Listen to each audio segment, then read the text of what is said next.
everybody. Happy Wednesday. Hump day. Welcome to episode 9 of Cocktails and Chronicles without the cocktails. I'm your host, Nay. And this week, we'll be discussing the book by Kimberly Brown that's called Rhythms Blues. I hope you guys are ready because I had a time reading this. I'm going to tell you, I started reading this on Sunday night. I was done Monday afternoon. Yeah. Yeah, I was done Sunday afternoon. Hold on, let me get the vibes right.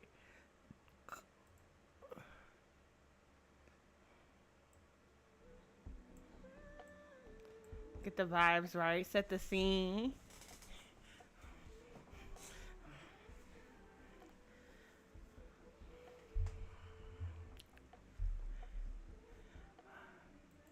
Oh my god. This book, 10 out of 10. 10 out of 10. It was such a good book.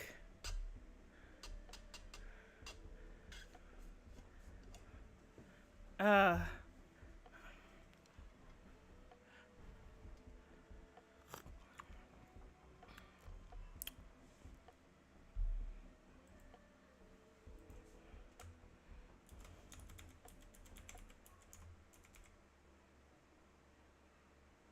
uh Hey Casey girl. Uh Ebs, I just messaged Ebs to let her know I'm live. And Desi doing something with her sister right now, so she's unavailable. But y'all know I always keep the vibes up. Oh, hey Casey, you ain't missed nothing. I just did my intros, Bookie. You on time. You ain't missed nothing.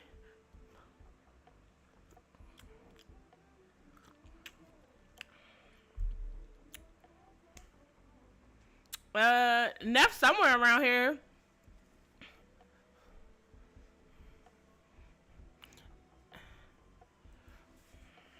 Hold on, I put another. We laugh.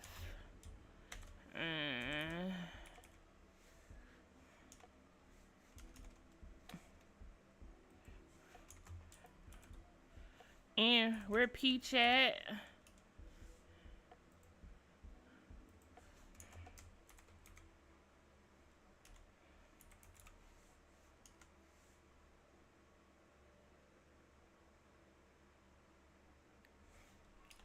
Is it not in here? Yes. Hey D, what's up? Y'all, I'm so excited. It's 4 days to my birthday. And I just found out, I think we getting grill food. Do that. And what Discord? Yours or mine? I'm excited too. Man, I'm getting fucking old. Hold on.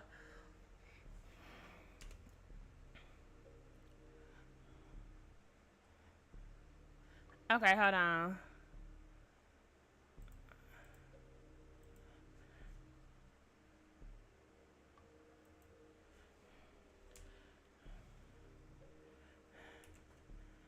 What you want me to... Hold on, let me... Where the message at?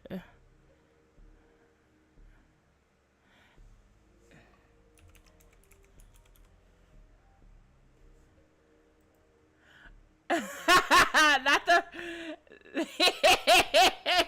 Not Peppy the Frog!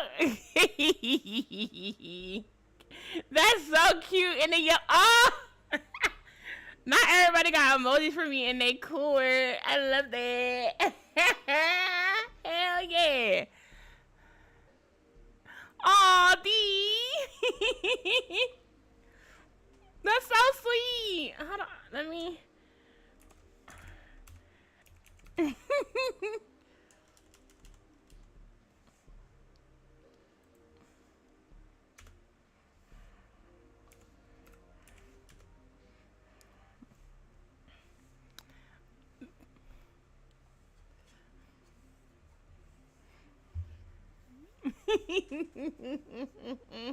That just made my whole day. I don't even know if I want to start just yet because, like, half a book club is not here.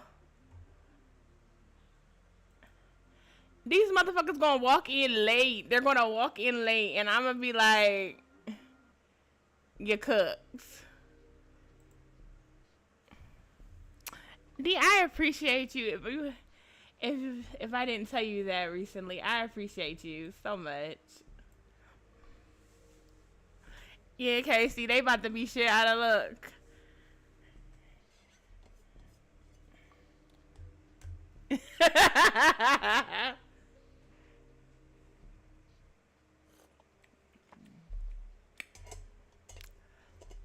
Right. But yeah, y'all, the menu for my birthday is looking like he is a he is. B, what you getting to eat? So from the menu, since I was allowed to peek, we getting barbecue chicken, pasta salad. I love me a good pasta salad. And I'm getting some fried cabbage or some. I'm finna grab. I'm so excited. Me and my cousin, I was on baby duty today, so I had the twins earlier. While the lady with the babies in Speed Racer, they was at work. They was working, so I had the babies, and me and the babies had a time. And so I was downstairs, and she was like, when she came in the house, she was like, "Oh, we're having grilled food this weekend." Cause did I ever tell y'all our apartment complex, it will be on some bullshit. We not allowed to have grills outside no more. We had a big ass grill like on our balcony patio in the back. They sent the mass email talking about something, we can't have grills out there no more. I said, are you kidding me? It's the summertime. What the fuck? Mind you, we eat grill food like most of the year anyway. Somebody always gonna put something on the grill. But I'm like, what the hell you mean we can't have a grill out there no more? What the hell? So I'm excited. Because I ain't had grilled food in a minute. I think the last time we did have it, it was probably like February. Not even the gas ones. Nope, no charcoal, no gas, nothing.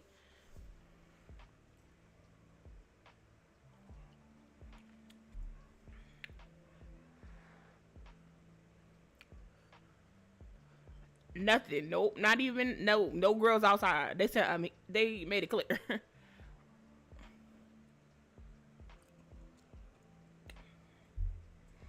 They made it clear. I know. So I ain't had grilled food. Like we would have grilled food like every couple weeks. Because you know, I live in the South. I live on the southeastern coast in North Carolina, and it don't get like real cold. So it's like you still have time to be outside most of the year. Like it's only really cold January, February, and then it's just like spring. It's spring until June, and then when June hit, it's motherfucking fiery. It's hot as fuck outside. So so we would eat grilled food all the time, like a grilled pork chop, you know, something cute, something that's gonna be enough for everybody, you know, just randomly when we don't feel like cooking nothing. It did snow. It shocked me. It only snowed once this year, and it ain't snowed since like it hadn't snowed. I hadn't seen snow since like 2018, 2019. Oh yeah, I ain't never. You know what? Hell yeah. I may say fuck it. I said we might do Jamaican jerk wings.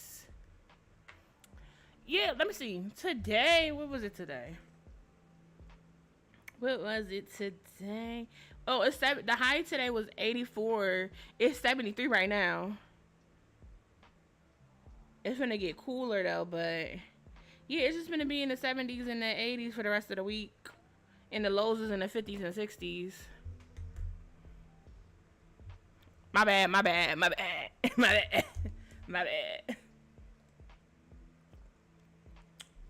No, I needed some caffeine. I was getting sleepy because I told you I was with the baby, so I've been. Welcome, sound alert. There go Remy. Remy, we're up. Hey Remy. Hey CJ. Welcome, Zoe Farinator. Hell yeah, the crickets and the motherfucking cicadas. Oh, I hate a cicada. But yeah, the drink I'm drinking tonight is it's fresh vanilla coffee. A nigga needed some caffeine because I've been up with the baby since 8:30. And so what time I got off stream yesterday? What time I got off stream yesterday? 1, 2? I think I got off at 2. So I had a mini crash out behind the scenes. And it's Remy's fault. I had a mini crash out. But I went to sleep, woke up, then went back to sleep. And then my phone, usually I don't keep my ringer on, but I had my ringer on today. Phone metro booming at 8:30. I said, gotta get up. So I had the babies. We was down there watching Gracie's Corner. We was getting into it, getting in the thick of it. We had a time.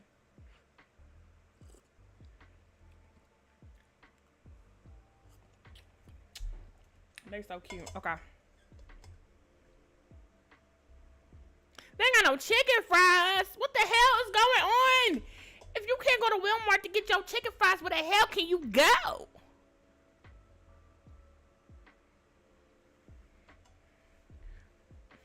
I know you and them Crocs is upset.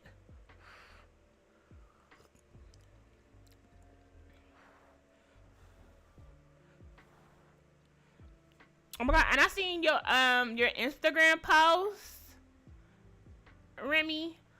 It looks so good dried. Oh, it looks so good dried. It looked good curly, but it looks so good dried. You did that one, friend. Your hair is so cute. Now it's giving me motivation to dye my hair. I think I'm gonna just use the dye I got in the house because I got the 2 boxes of blonde dye to dye my hair. But now that I think about it, I think I'm only doing money pieces. So I'm only gonna need 1 box of dye, and I'm gonna have a backup dye just in case I gotta do it again. And I think I got blue dye. I think I got blue dye and I got green dye. And I got red. I got something. So I might make some shit shake. But anyway, let's get to the topic of why we're here. I usually get ratings at the end, but motherfucking this will get a 10 out of 10 out of 10 out of 10. Not Remy, you can talk to me. I love this book so fucking bad. Oh, I love this book so bad.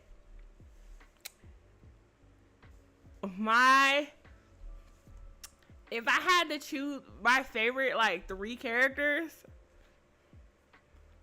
Monique, this is not in any particular order, Monique, Grandmom, and motherfucking Timothy Baker. Oh! Rhythm Daddy? He's taking it home.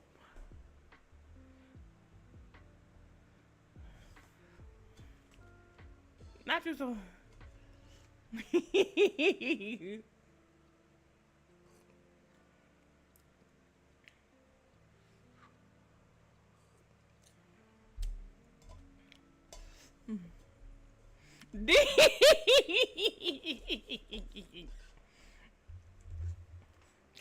I'm cracking up.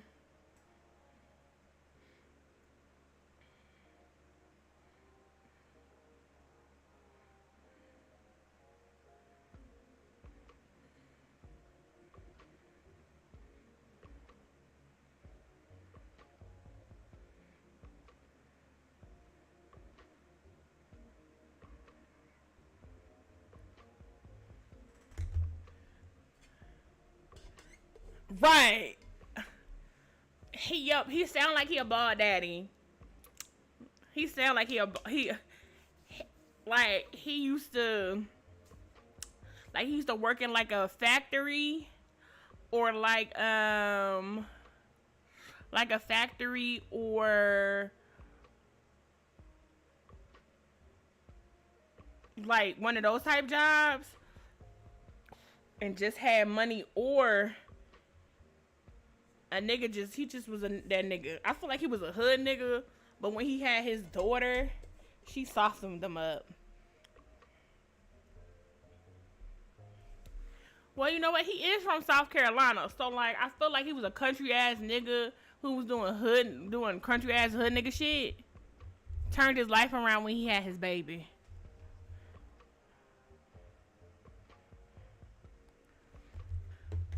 But this book is immaculate. It's fuck Raheem Cole. Cause I felt for Rhythm as a girl who has partaken in activities with a man who you thought was going to be the man that you were going to end up with, and be like you planned your whole life around it, and for that shit to fall apart in your face because he fucking playing, and you leave, and he's still on bullshit, but he's still trying to get you back, but then you find out the whole time he actually was on bullshit.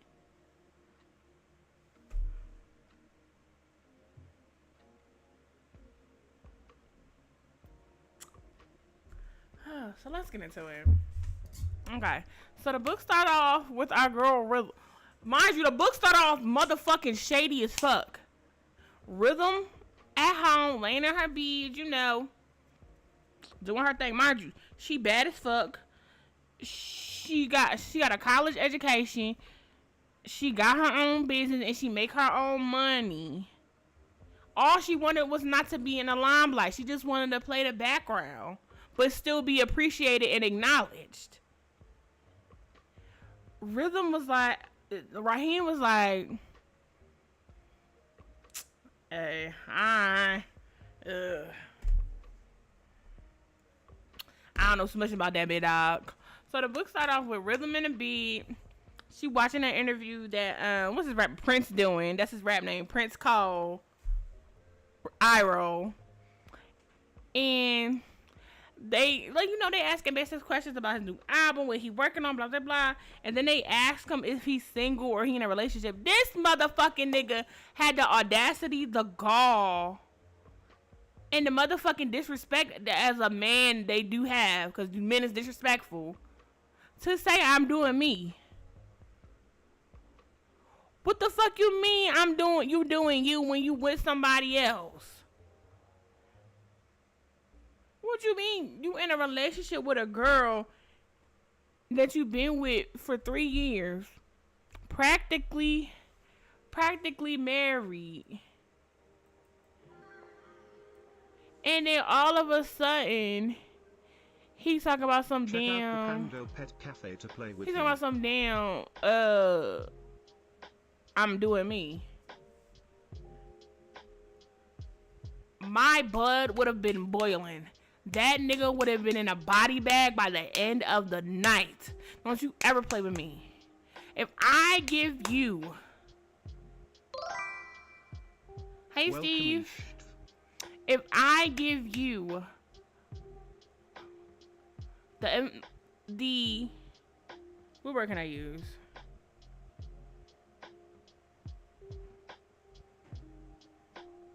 If I give you the permission to partake in my part of my life in an intimate way, and you get out in public and you fucking embarrass me like that, you're dying that fucking night. No ifs, ands about it, okay? I would have, I was Rhythm. I would have called my daddy that fucking night.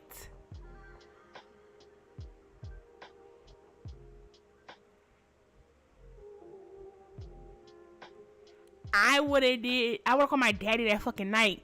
He would have been on that plane that night. That nigga would have got beat the fuck up. Cause why the fuck do you think you could play with me like that? Why do you think you could play with me like that?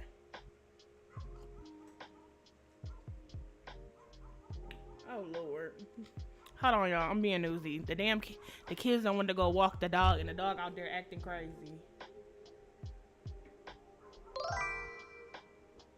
Welcome, Sinful Halo 9. Sin!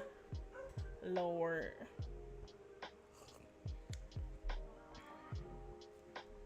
Sin, hello, welcome in. Like, when I saw that shit, I sat the fuck up in my bed. It was 10:30 on a Sunday night.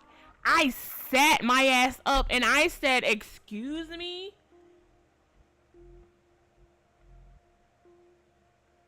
No, the fuck you didn't. No, you didn't disrespect her like that. No, you didn't disrespect her like that. And so, she's flabbergasted. I'm flabbergasted. Her best friend Monique called. She's flabbergasted and disrespected for her. Talk about, so what you gonna do? She already, like, fuck that nigga. It's up. It's up. My God, is it up? Thank you for the gift of it, Khaled. D, thank you for the gifted sub. I appreciate you. Thank you so much. Bina, congratulations. You ad free over here, Buki. She might not name me in here. So I said, I know you fucking lying. So that nigga had the audacity to be ducking her calls. Cause he know he done fucked up. He knew he fucked up and he knew he played too much. And now he don't want to accept the consequences of his own actions. So what he do? He play in her face. And he stay out all late. And then he come in the house making noise with his homeboys, making a mess.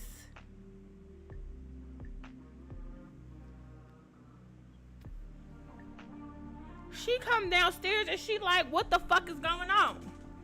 What the fuck is y'all doing? And he like, hey babe, da da da da. She said, I've been calling you. And he's like, yeah, I was just at the studio, da da da da. Fuck all that.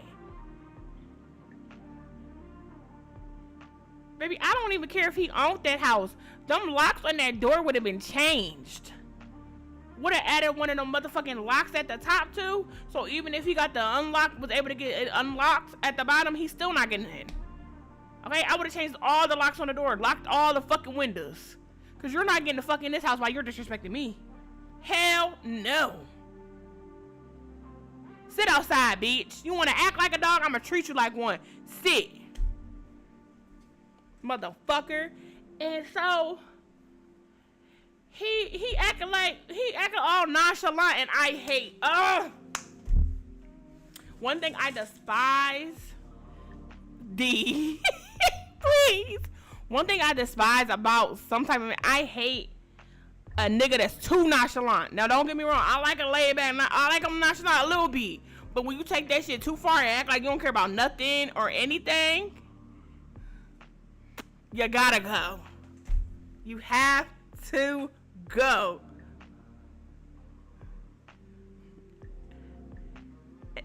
You gotta go. And he like, I was gonna clean it. He's like, no. And she said, it ain't even about you cleaning up this shit. It's about how you said that. She start about to go in, and his friends laughing. So the friends don't disrespect her. So the friends disrespect her because that man don't respect her. So now the whole squad like, uh-oh, da-da-da. No, bitch, because y'all would have got cussed out too. Everybody in that bitch would have got cussed out. Okay, I would have said some shit to hurt everybody's feelings in that bitch. If I'm upset, everybody in this bitch finna be upset. We finna be upset together. I'm gonna make y'all so upset you don't even want to be around me. That's how I feel. You know, everybody else gonna feel like that. She's a better woman than me. Cause he went low, I would have went lower. Right? So the homies leave. And then they get into an argument about it. This nigga has the fucking audacity to bring up that his label want him to fake date another big artist on his label. Talking about it'll make good publicity, it'll be good for my career, blah, blah, blah, blah. So what you think? Are you shitting my dick? What the fuck do you mean, what do I think? Hell no. Why would you even bring that to me like it was something cool to bring up, like it was an amazing idea that you should pursue as my man? Hello? Exactly, hello? Is your brain not working? Are your two brain cells that rub together to make four not computing with your brain right now to tell you that this isn't a good idea? Do you need me to cuss you out for you to know that this is not a good idea? Because I can do that. And that's what she did. And then he had the audacity to get mad at her. Talk about some, I wanted my partner to be da-da-da-da. You fucking chased her. I hate when a nigga chase you. Want to be what you talking about. Some, I waited all this time to get you. I wanted to and then they play in your fucking face as soon as they get you. That irritates me so bad because it happened to me. He's a fucking liar. He's a liar. And he a motherfucking disrespectful motherfucker. Chase me in for what? I'm gonna tell y'all a story. I'm gonna tell you a story. It's teenage Nay. It's teenage me. So I'm like 15, 16, right? And I'm in high school. And I got my girlfriends that I hang out with, my girlfriends that I be like, that I gossip on the phone with, right? I got my girlfriends, I got my squad, but when it comes to me living in my neighborhood, I hang out with a bunch of niggas, cause that's who all be around the block. We all go to the same high school, we all get on the bus together in the afternoon, because in the morning, baby, I'm late. I'm not getting to school. We had to be to school at 8:10. I wasn't walking to that bitch until 8:45 sometimes, 9 o'clock, depending on how I felt, okay? And I wasn't swiping my ID because I already knew I had in-house suspension. And guess what? I wasn't going. Okay? Y'all wasn't about to get me for detention and in-house suspension. Pick one. Because I'm not doing both and I didn't do either. Right? So, one of my homeboys, right? One day, I don't know what we was doing. I don't know if I was sitting outside his house when we was sitting outside his house. I forget how the conversation of me popped up. Younger me. Because high school me, this is when I started putting that weight on. I started gaining the weight, And since I wasn't getting no taller, it wasn't proportionate out, so it was going where it wanted to go. But 13, 14-year-old me, 12, 13, 14-year-old me looked completely different, right? So, one of the niggas that lived on the block had came up and said something to me, right? Get it sexy, right? And then after he said something to me, my homie was like, yeah, even though we met, like I met him in high school, right? I met him when I got to high school. He said, I know you ain't know me till we started going to school together, but I know who you was. I said, how the fuck you know that? Was I hiding the ass? Yeah. But I wasn't hiding the ass like everybody was getting a piece. Everybody wanted a piece, and I was like, oh baby, y'all playing with the wrong one. You're not getting it. Thank you. When I say I lived on the block where the niggas was selling drugs, they were selling drugs, but those was not the drug dealers I wanted today, because you live right across the street from me. You're not going to get my head knocked into the dryer and washed by Big Rob. That's not what's going to happen. No. So, and we just we start walking to the store. It's the summertime. I remember, because I was going to get a water ice and a pizza pretzel. My meal for the summertime. And we was talking. He was like, yeah. He said, I remember you. Not saying, like, he was like, you always been bad, and I always had a thing for you, blah, blah, blah, blah. And I'm like, okay, like, why are you telling me this today? Why are you telling me this today, knowing that I've been dating one of your homeboys since I was a freshman in high school? When I was in high school, I had the same 4 boyfriends, and then I would have, like, side guests. side quest niggas that I would date for a little bit and then they wouldn't go nowhere. But I had the same 4 main boyfriends. 2 from my freshman year, and then 2 from when I started 11th grade. 4, right? I had the same boyfriends. I was rotating them niggas every season. We would always get in an argument. I get in an argument with one. I be like, all right, fuck it. We break up. The other one popped the fuck up. We start talking, whatever, and we back together. It was a never-ending cycle. And 2 of them niggas still on my line to this day. I'm about to be 34, y'all. I'm turning 34 in 4 days. Niggas that knew me when I was 14 through 18, 14 through 17, 2 of them still be on my line to this day. Every couple months, they'll pop up out of nowhere.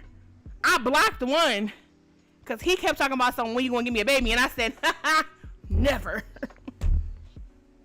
Right. And so, after we had this conversation, I sit on it. And it never comes up again. We still moving and grooving like we always was, right? Welcome, Dust Tannis Goated. Thank you for the follow. Hi, welcome in. Welcome to book club. Welcome, Dust I'm your Tannis host, Goated. Nay. I appreciate the follow. Y'all, we 2 followers away from 200. I'm so excited. Thank you for the follow. Well, welcome to your first episode of Cocktails and Chronicles. This is our weekly book club. It's usually on Tuesday, but some people weren't finished reading a book, so I always give like an extra day or 2 just to make sure everybody caught up. So when I start talking about it, everybody know what's going on. So I appreciate you coming in. If this is today's book club day, so I ain't doing nothing crazy. We just talk about this book and art imitating life a little bit. And I had to go on a tangent, but I'm almost done the tangent. And but usually any other days we do a lot of community gaming. We play Repo, Dead by Daylight. I do Sims sometime. Oh wow.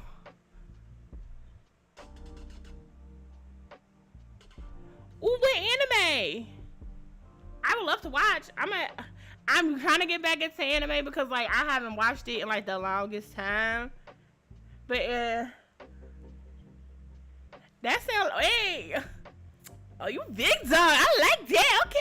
Okay, friend. Period.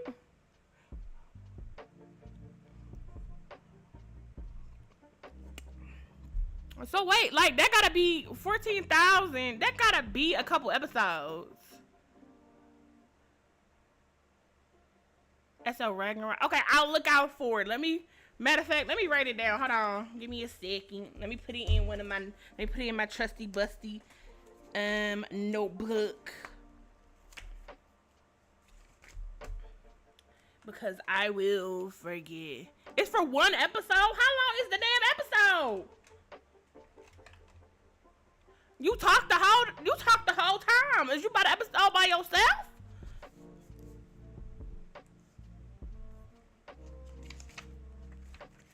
I just wrote that so fucking ugly. Hold on.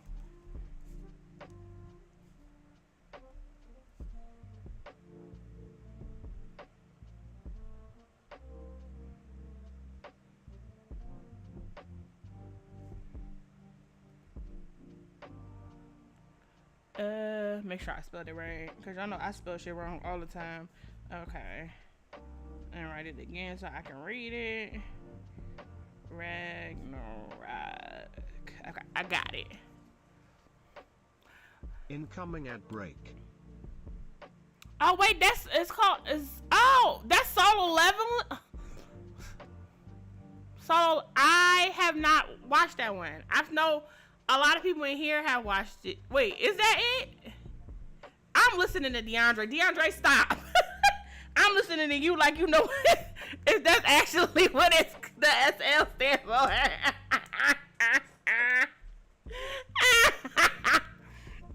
my God. Well, I hope you get all 50 minutes because you're putting in a lot of work and dedication to getting those lines recorded. So,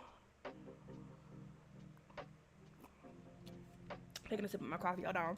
But like I said, I appreciate you coming to hang out with us, and if we can be your background noise while you get those recorded or you go through that, I greatly appreciate it. Not right, these so fucking nose loosey fuck. I hope, okay, 5 a.m. Jesus. Well, I hope you get those recorded and you pace yourself. Don't try to rush through it. Pace yourself. Take breaks when you need to. But I have my fingers crossed that you get the whole 50 minutes.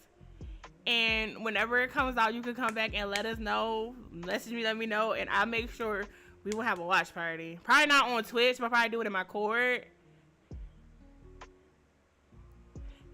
But okay, so I have to watch. Okay, so y'all gonna have to catch me up on this particular anime because I don't know anything about this. I don't know anything about this one.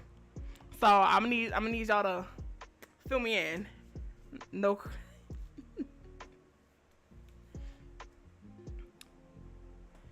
He said you know too much.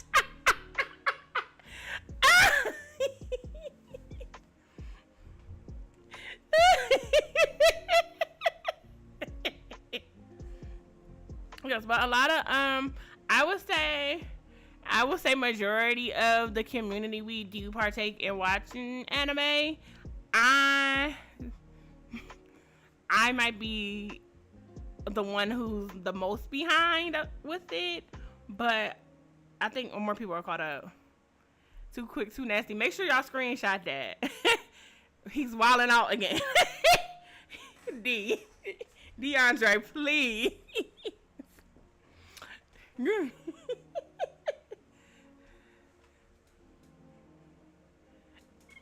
But the thing about it, you're not going to stop, and you do have a problem.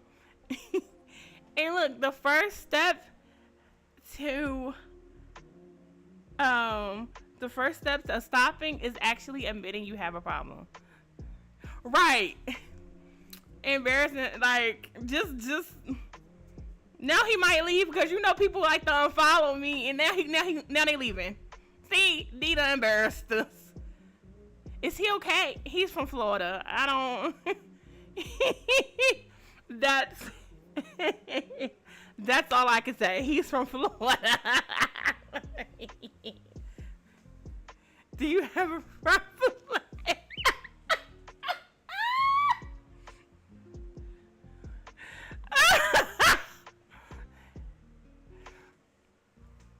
Oh my God, y'all are so funny. Oh, so let me go back on my tangent. So he tell me this bullshit about how he. No, you don't have to leave and come back. You're fine. But like I said, you can keep me in the background. I appreciate it. You're welcome anytime. Not in a solution, DeAndre. Please.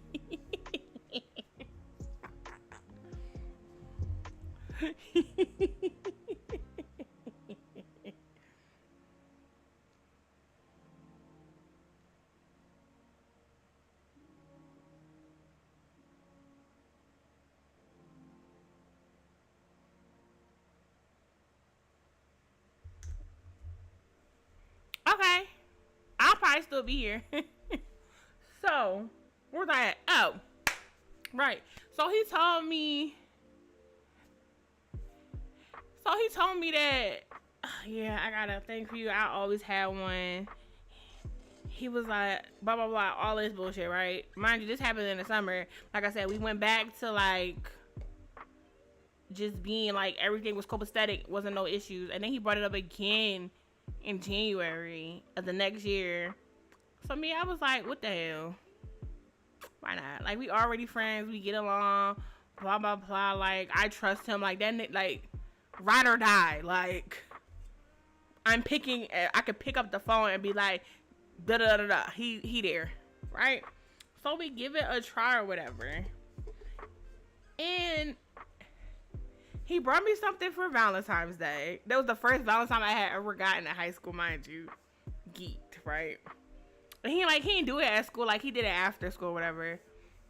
And he gave me that. And then a couple weeks later, he started on his bullshit. Like he completely flipped the script and started acting like a different person. D.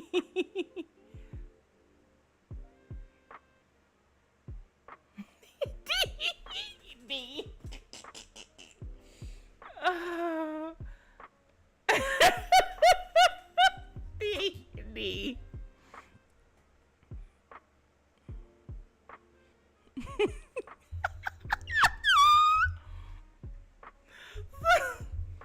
And I just like, oh my God. And I was just like, yeah, we gotta go back to being friends because ain't no fucking way.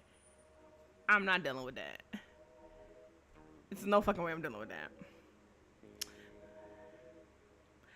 So I was like, that shit came up when this part came up about him being on bullshit, talking about how he wanted her to be a certain type of way, but you already knew how she was and how she moved and how she was living her life before y'all started dating, and you still decided to date her and pursue her, and now her lifestyle and how she works and how she wants to stay out the limelight with you is a problem when it never had been one before.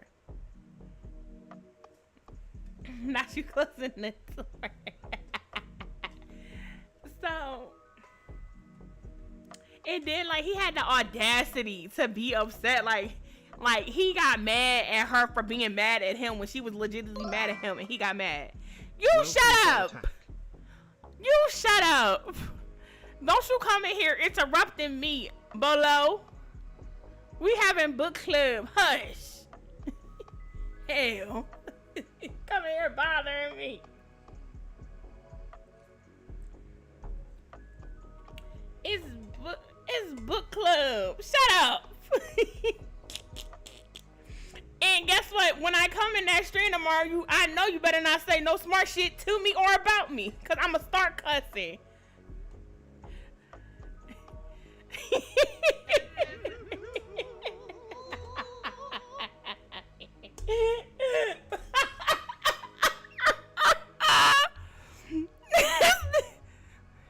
Don't wanna be. Well, I thought we were best friends, but you keep telling everybody else you best friends with somebody else, and I don't appreciate that.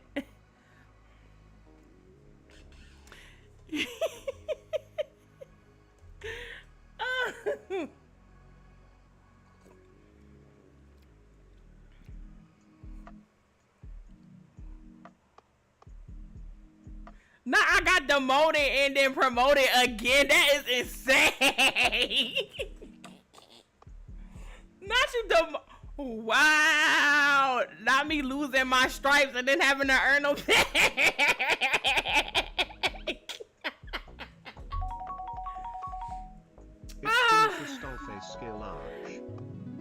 Bolo, thank you for the 100 biddies.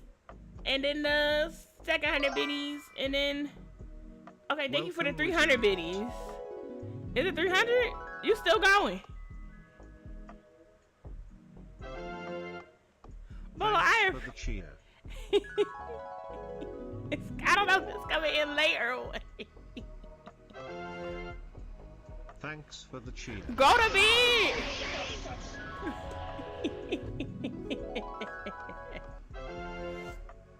Thanks for the cheer.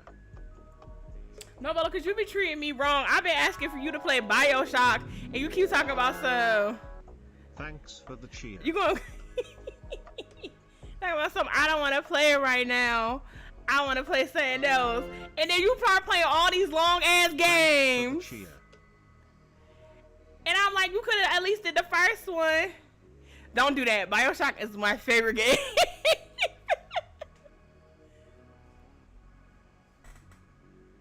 Are they just turned? Okay, they just turning.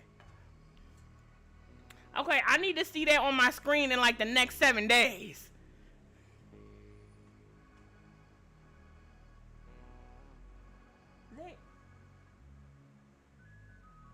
Were they close to that person? Hold on, y'all.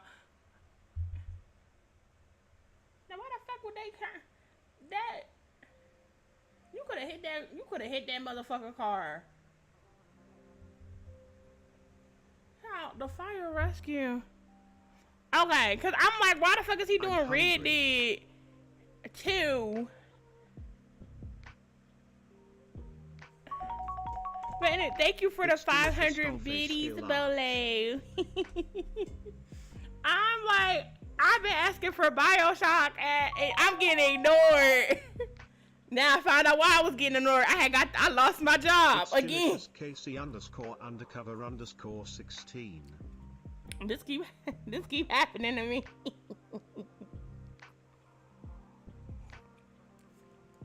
Oh, okay. So where was we at?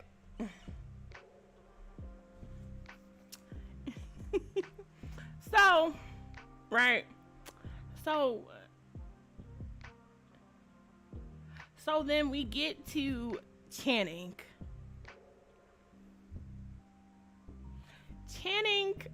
Mr. Channing Watson, head producer. Yeah. He that motherfucking boy, right? And we see Prince come in with the girl they want him to date. What's her name? Lyric? Is her name Lyric? Yeah, I think her name Lyric.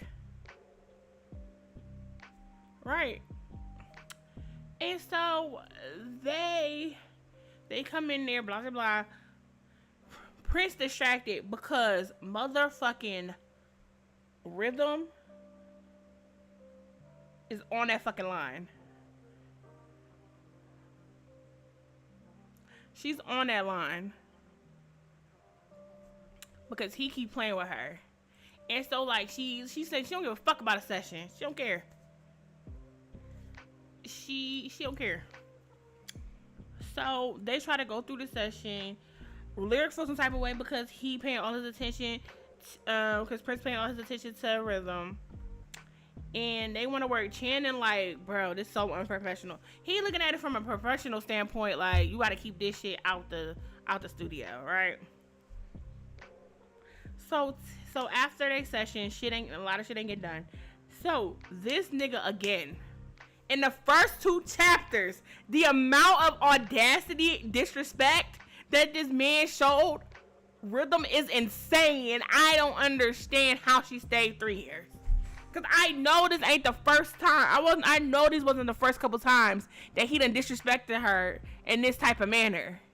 But she was just letting it go because she loved him. Sometimes loving somebody is not enough. Do you hear me? Loving someone is not enough. Okay? Some love is not enough sometimes. And that's okay. Right? You can still love somebody, but they might not be good for you. And you gotta go. You gotta dip the fuck out. Hit him with the 1-2 deuce. Peace up, A-Town down. Like, get him, or whatever Usher said, okay? And so, she like, I've been calling da-da-da-da. He come in the house with the girl Lyric. And she looking at him. He looks at her. She looking at her. And she like, are you fucking serious? Are you serious? You gonna bring this bitch into my house after you know I already got issues how y'all be interacting with each other? Cause it looked like y'all be on bullshit. The bitch literally had something to say. She's like, you better watch yourself. Like she had some audacity and gall to act like that in that lady fucking house that she working with that man, living that man with, right? So they get into a little argument again. She goes to his studio. They go to the studio. Rhythm has had it. That was the straw that broke the camel's fucking back.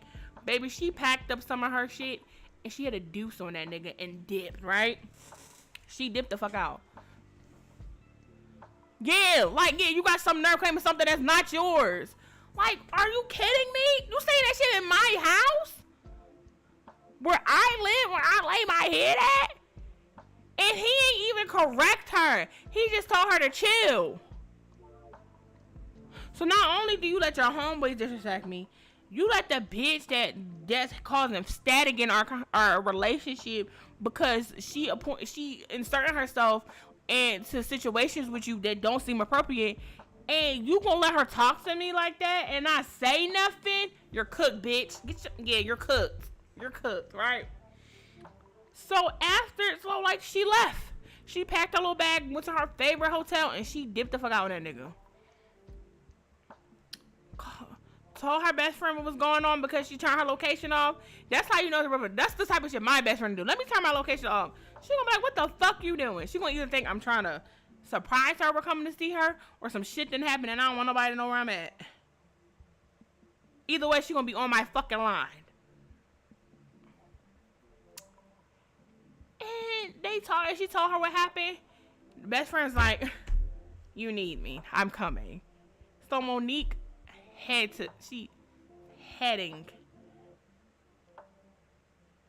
to motherfucking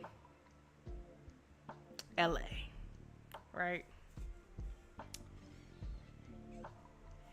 And so she's staying at the hotel or whatever. Raheem don't even know that she fucking left until the next morning. How the fuck you don't know I left until the next morning? Just because I slept in a different bedroom, you ain't come check to see that I was there until the next day when I didn't come downstairs at all? Jail.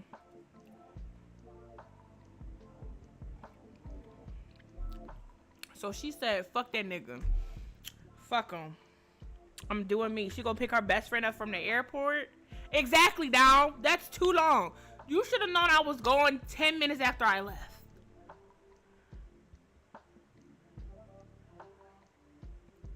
Exactly. Mind you, there are cameras in the house. So you should have already known. Because if you check the cameras for anything else, I know you checked the cameras to see that. But you didn't care. You ain't care.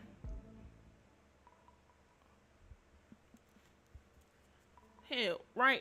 Listen. For the right women, finding men and keeping men ain't that hard. 10 minutes, you can find you a man. I promise you that.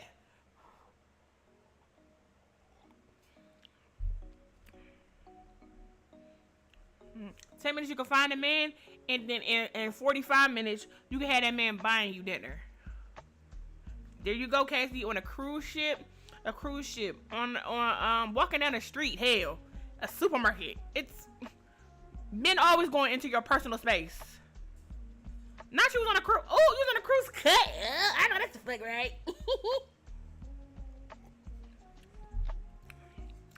So we get to chapter 3. Period. Listen, so was I. When I was youthful like that, I was cutting up. I was always on the move, cutting up. Always been hot in the ass. So I was always insulting.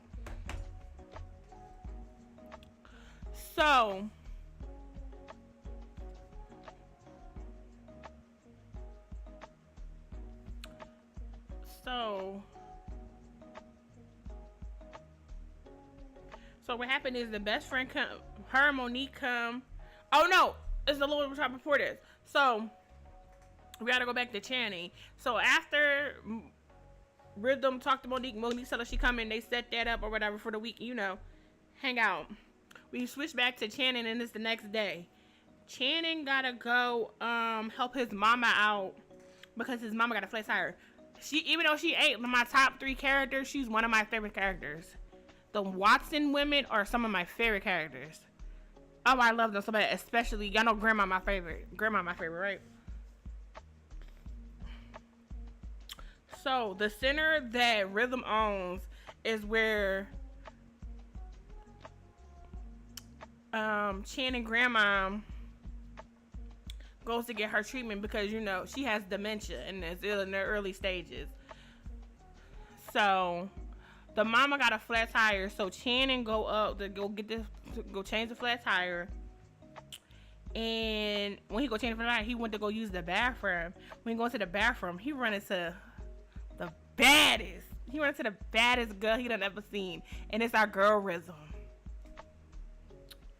And they flirt a little bit. She flirt with him, he flirt with her. And you know what she do? She dip out. She said, bye boy. Deuces, right? Hit him with the deuces.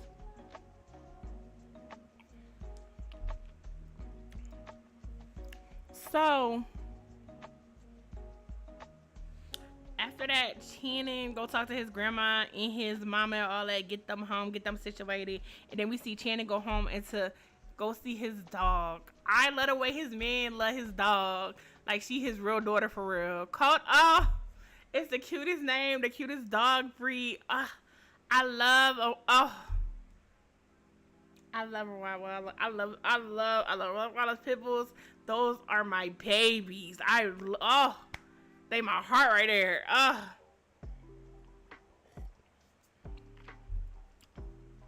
And he just love her real bad. So next scene like it's a movie. So the next day is we see Rhythm going to pick up Monique. Her and Monique on bullshit go to the liquor store, get some liquor. They in that hotel room they listen to Meg Glow. Sexy Red.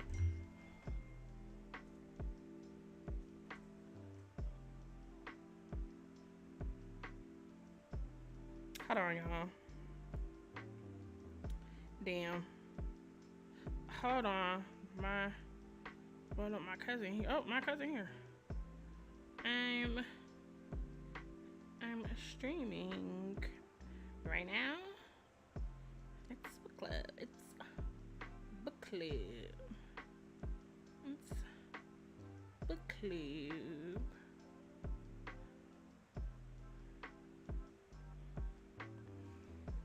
Incoming ad break. So they out having a time. They listening to all the bad bitches, shaking ass, drinking, blah blah blah. And then they get a knock on the door, and they think it's like, welcome Rosalde. oh, Rose, welcome in. I hope. Hi, Linky Foo. Well, it's just chatting because it's book club. And hi, Rose. I hope your baby girl had an amazing recital. How are you this evening, Link? It's book club. Rose,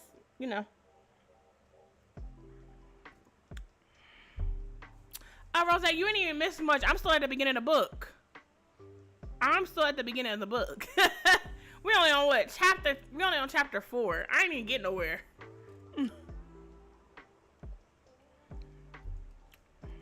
We done been on so many. You know how I get. Not in here.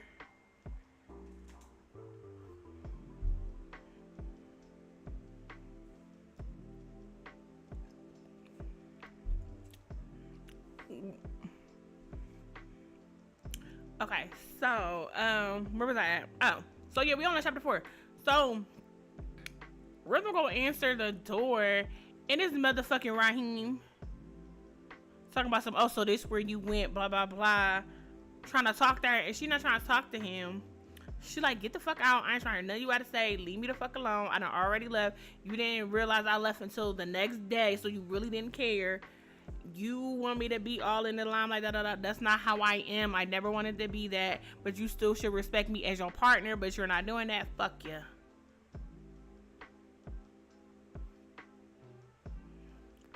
And the best friend was on that type of times with that. Honestly, if I was Monique and I would have jumped the fuck out of him. I would have beat him the fuck up in that hotel room. We would have got shit moving. Metro booming in that bitch. Because not only you coming to press me because I left, You want to be on bullshit? Get your fucking ass out of here.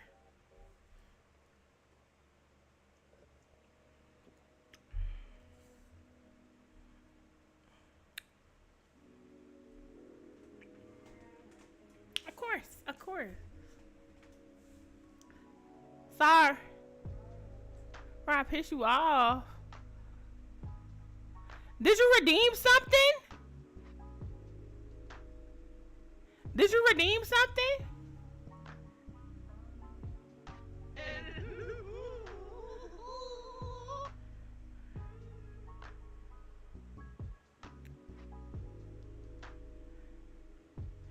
Oh my god. Steve. Not Steve,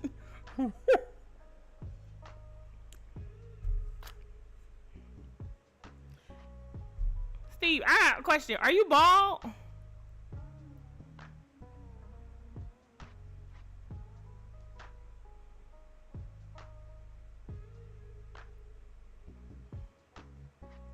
Answer my question. Are you bald, D?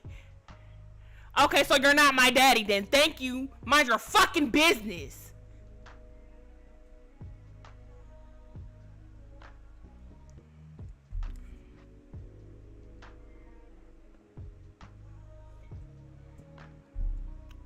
I mean, I cuss too much. So do you. I hear you cuss every damn day. You remember that. I hear your ass cuss every day. DeAndre, you know what? Never mind. I got something for you later. Poop killer. Are you Nah. You finna get those points back. Let me remember how to do it.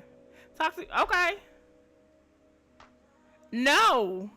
It's for the next stream. Hi, Abby Abs. Welcome, Sinfulvich24. Yeah, though. Yes, you were. Abs, let me tell you how this nigga embarrassed us in front of our new friend. We had a new friend join the community. Yeah, so you saw. I didn't know. You didn't say anything, so I didn't know you was here. We was looking for you. Thank you, because How are you doing today? He's trying to act like he ain't do shit.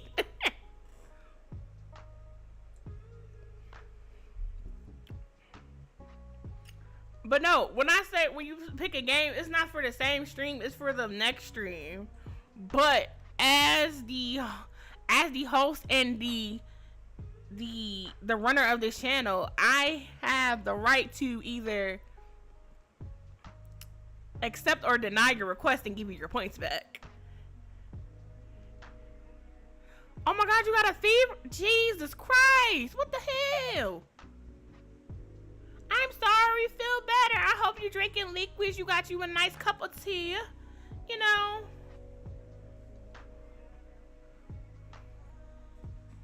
Feel better, Abby Ebbs. Jesus. It came. Oh, Lord.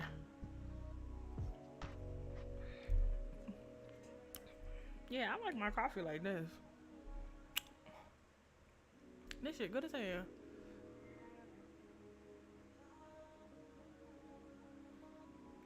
Ginger ale will cure cancer.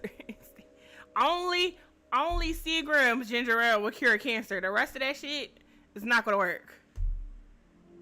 Oh my god, y'all. Oh my god. And to make it worse, when I was sick like last week, right?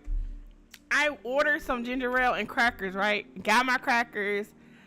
The ginger ale they had no Seagrams. I mean, not Seagrams, Canada Dry.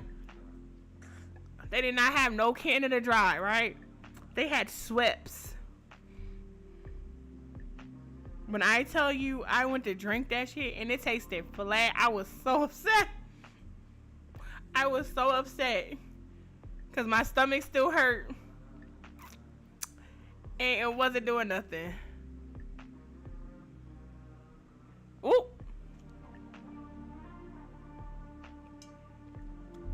Oh, and where's Steve at? Steve, I need you to catch me up on solo leveling. Remember, I broke my toe. I drank ginger ale, and my toe was fixed in 12 hours.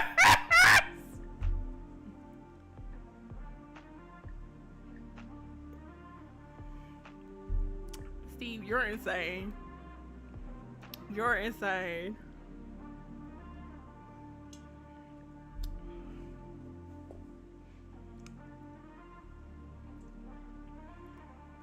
Yeah, because our new friend that's in here, Dustin, they're doing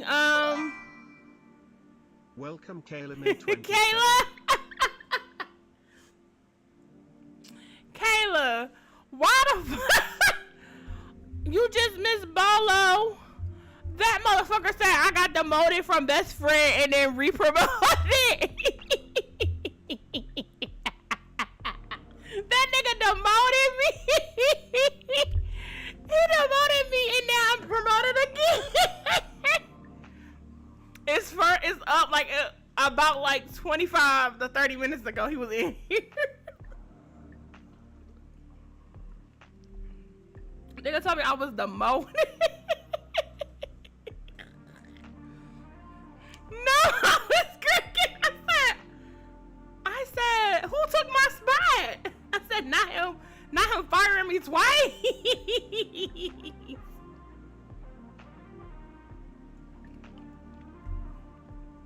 Insane. Yeah, he going to look for his lost community members. Y'all gotta stop chasing the people away. You gotta stop chasing people away, Kayla.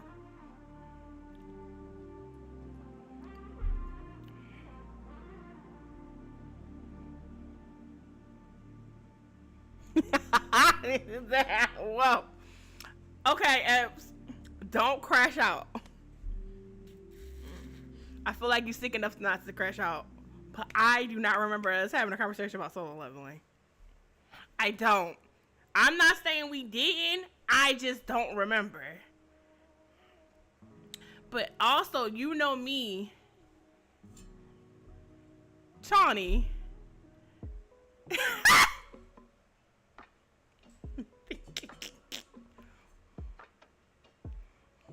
Chani.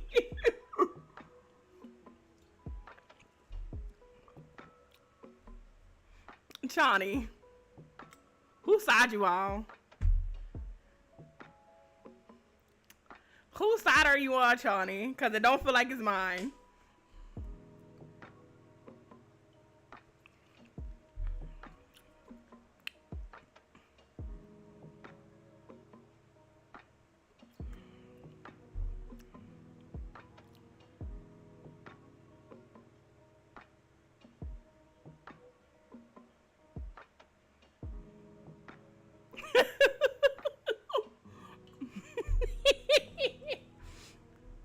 Like, it wasn't just...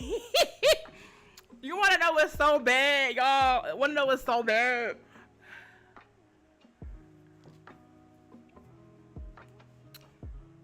You want to know what's so bad about that?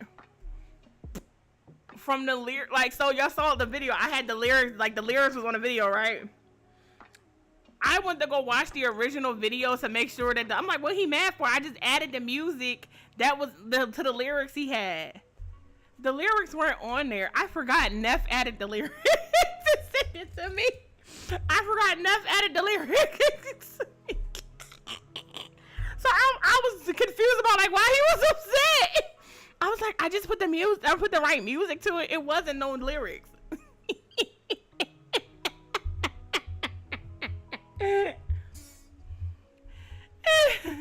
Why do you want to see me fail? Like what? When I was the one that was genuinely concerned for you, everybody else was making jokes. I was genuinely concerned. Be for real. Be for real.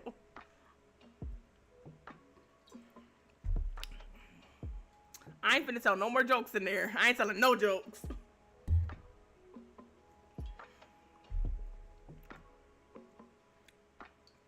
I ain't telling no jokes. I'm high and buying.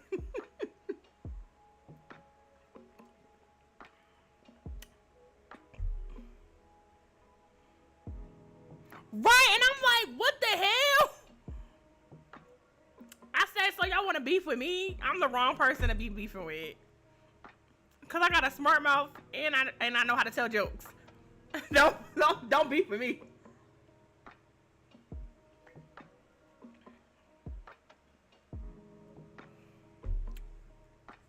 Can't even breathe in that bitch. They're gonna be like, oh, she breathing. What? I don't like the way you breathe. I'm offended.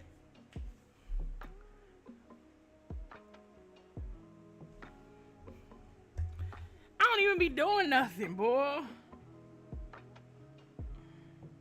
I can't never have no damn fun.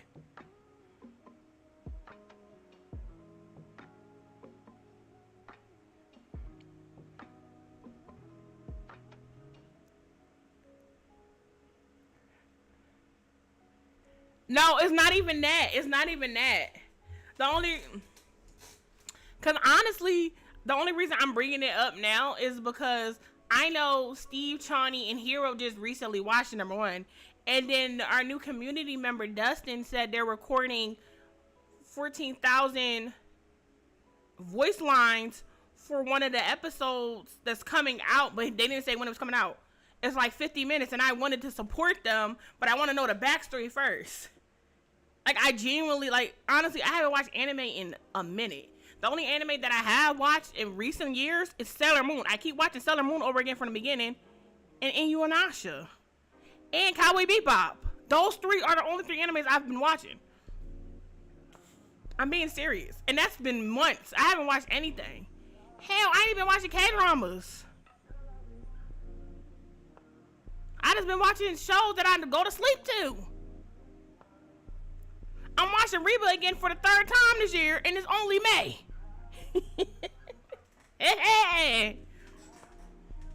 Like, I genuinely don't be remembering sometimes. But then when y'all bring it up, it's like the context. Like, if you tell me what was happening, like, around that time, I'll be like, oh, shit, we did. My bad. I totally forgot. Like, I'll admit when I'm wrong. Or I forgot something. And it happens all the time. I have a great memory, but also sometimes my memory is filled with so much information that I forget some things. Some things get thrown out. They up there working overtime. They're burning rubber. Rubbing them 2.5 brain cells I got together. Yeah, y'all know I forget shit. Like, if you don't remind me, I'm going to forget. Or if you don't bring it up again and it triggers something for me, I'm going to forget I'm going to forget sometimes. And that's just something I've been working on, because I know it's a lot of shit that I was supposed to do or people asked me to talk about, and I forgot.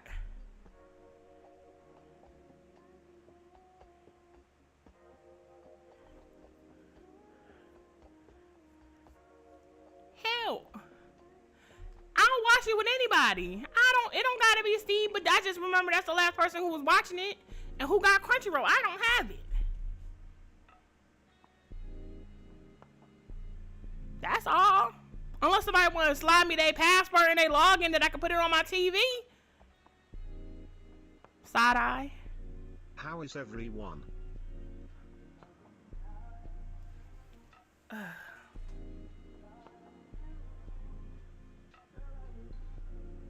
Oh yeah, my stomach. Ugh.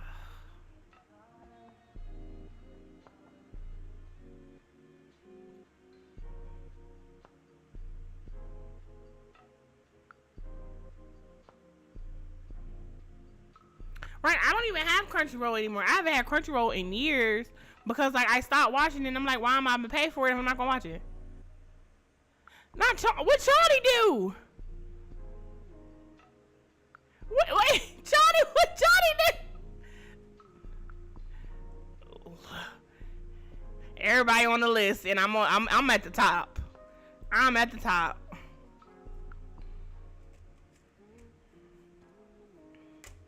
Go ahead, slide me y'all. Go ahead, slide me for your password and your login. Thank you, saying hey. Oh, let me finish. Okay, so let's finish. Let's get back to the topic at hand, because I keep getting distracted. See, look, it's what? It's 9 o'clock. I should have been halfway done with book club, but look.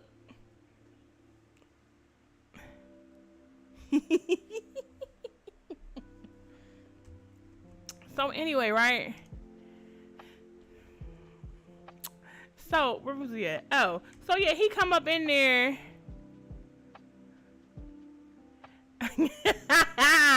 So he come up in there like he runs shit, talking about some other where you been, blah blah blah.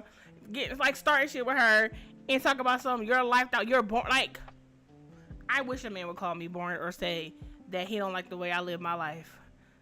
I will commit a crime against him. Cause how dare you disrespect me in that manner? Like I said, her and Monique should have jumped his ass. But after he said his little smart shit, he left. Monique and Rhythm went out to the club. Wanna shake some ass. Right?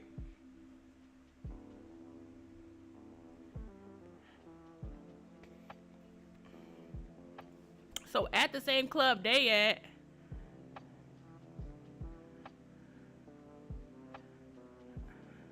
exactly.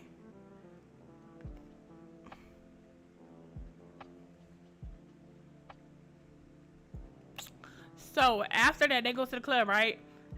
Coincidentally, they got a section. They got fucking money. They bought a section, okay?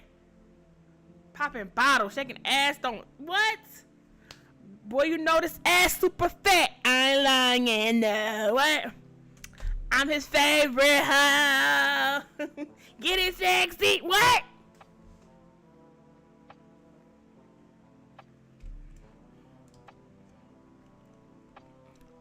Right, and then guess who coincidentally happens to be at the same club or walks into the same club? Mr. Channing Watson with his best friend, his amigo, who's home for leave from the Navy. He see her, she see him. He go up and talk to her. She talks to her. Monique talked to the friend. You know, it's a two man. Very copacetic. Everything. It was a little nice to see you. Blah blah blah. How you know him? He fine. Blah blah blah. Monique piping it up. Monique's piping it up, right? So he's talking about he screenshotting your post, and Ebbs asked, "What's your favorite genre of anime?" So they get turned popping shit. Monique is in like Rhythm still sitting down, and so Channing comes sitting next to her, and they start having a little conversation. Hey, Hillbilly. Welcome, Hillbilly _ Welcome in. Welcome to book club. Y'all coming out tonight? Y'all coming on the wrong night. This is book club. This is book club. I ain't expecting nobody to come in here. I love how y'all popping in and popping out. I hope you're having a good Wednesday. So Channing comes sitting next to her, and you know they conversate and having like you know it's cute, it's a little flirty, it's a little this, it's a little that. So she talking about she want to dance, he's talking about something he don't know how to dance. But baby, she grabs his hand and they go to the floor. They getting into it. She throwing that, he catching it, but he catching it a little too well. That thing start poking. She get nervous. She nervous. She like, I gotta go to the bathroom. I'll be back. And disappears. She disappeared in the bathroom. She told Monique what happened. Monique laughed at her. I can't even read. No, I can't even read. I'm screaming, Billy.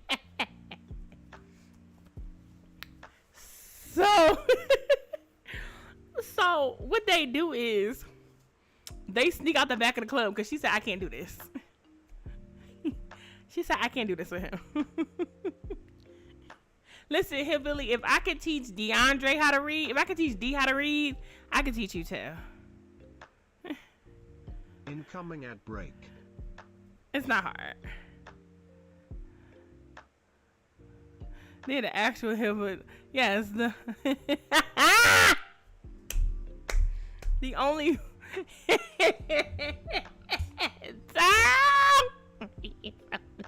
that's so messy. Cause fuck that other one. Okay?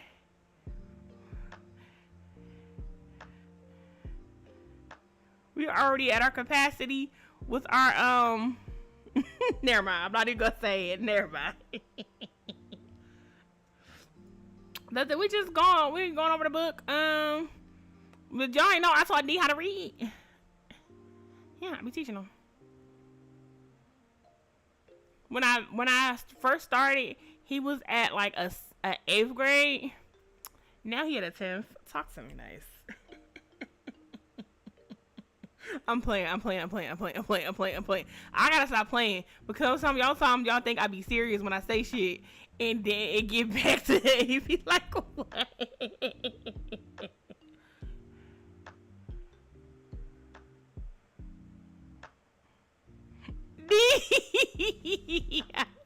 I'ma stop.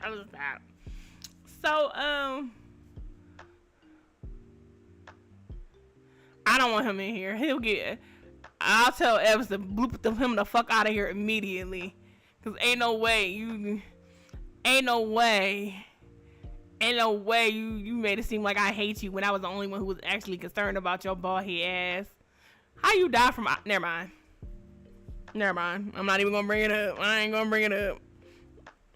That just triggered me. I'm offended. Hey Jay. Welcome Momage Bear _ Look at me. Like I feel like you hate me. Are you kidding me? Welcome Queen you ain't missed much, Nefuki. My favorite Ukis, beside Daluki and Senuki, my Ukis. You ain't missed much. I'm only on chapter 5. It was motherfucking what's it? It's Beyonce Heaven. Heaven couldn't wait for you. Heaven couldn't wait. Okay, like I told Kayla was just in here. Mind you, the lyrics were on the screen, right? I forgot that Neff put the lyrics on the screen, right? So when he said that shit to me, I was like, why he talking to me like that?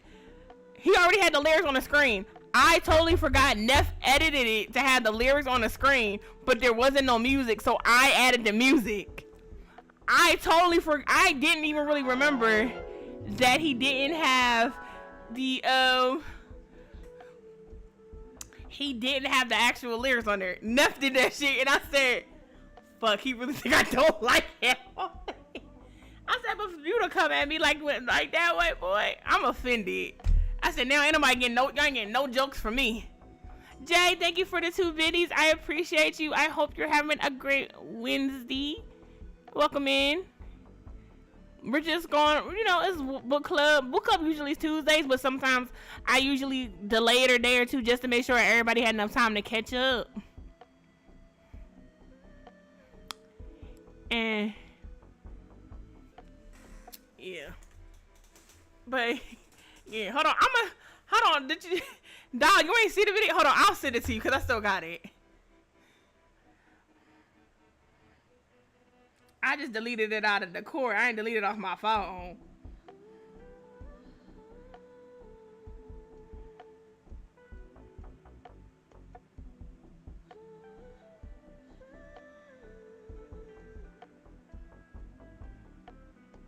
But yeah, Neff, you ain't missed much. We only on we only at the part. We just got to the part where Channing and Rhythm dancing in the club, and his thing poking her in the back, and she get nervous.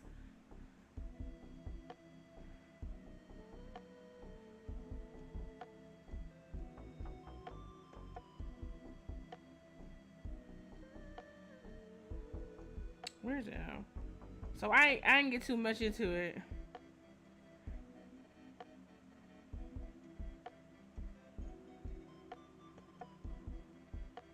Hold on.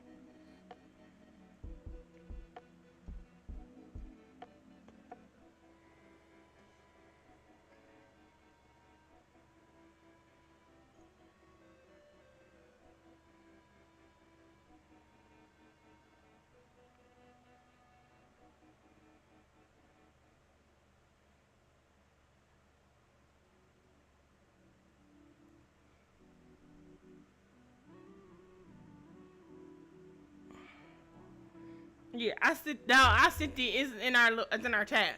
So I sent it to you on Discord.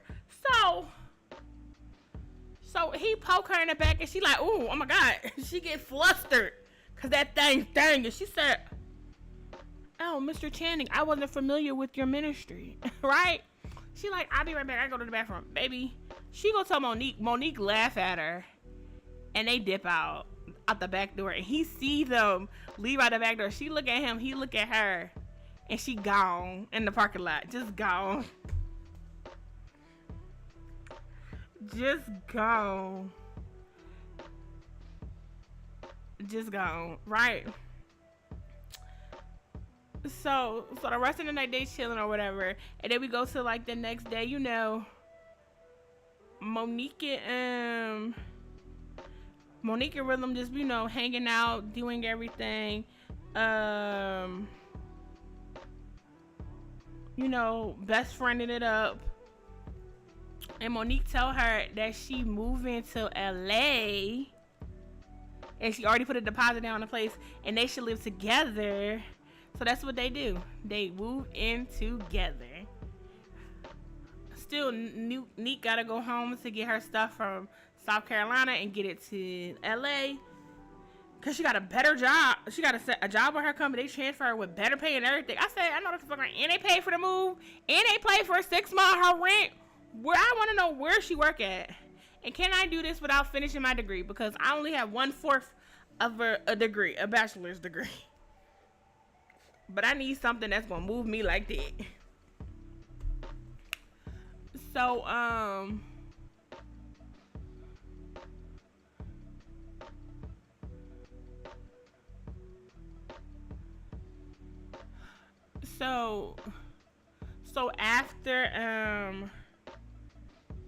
after Neek leave,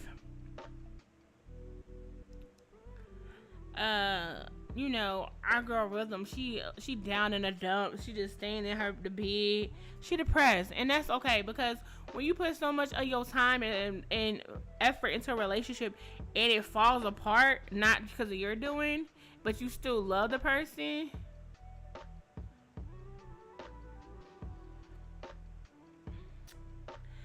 it hurt, and she was just going through the motions. So she just finally, she said, you know what, fuck it, I'm gonna get up. She got groceries for the house.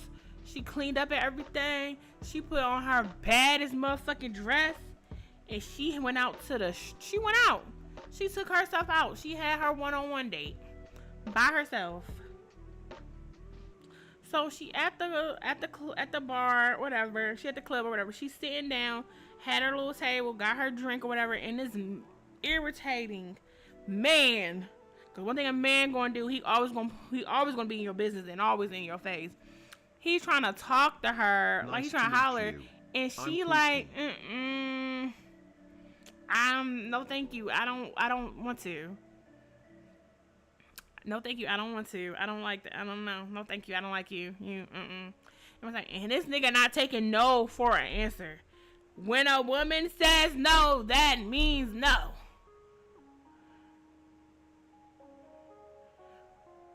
When a woman says no, that means no. So, what happens is, her knight shining armor, Channing come up. And he said, hey, yo, what the fuck? She told you no. Ah! Channing, Mr. Channing Watson. Ah!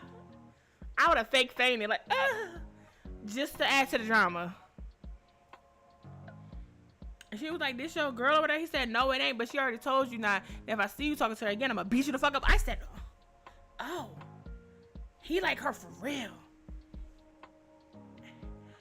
He like her for real. This where I see that he start to like her, but she not there yet because she's still hung up on Raheem, which is understandable. They was together for 3 years. Sometimes people don't move past shit fast like I do. Because I would have been over it already. I would have been sad, cried that shit out. About a weekend, I would have been hurt. Like, where the niggas? Where are the niggas? That's just me, right?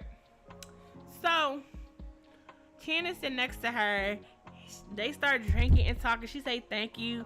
She want to buy him a drink. He said, no, I could buy you another drink. Yes, we do. Yes, we do. Right. So they talking and conversating.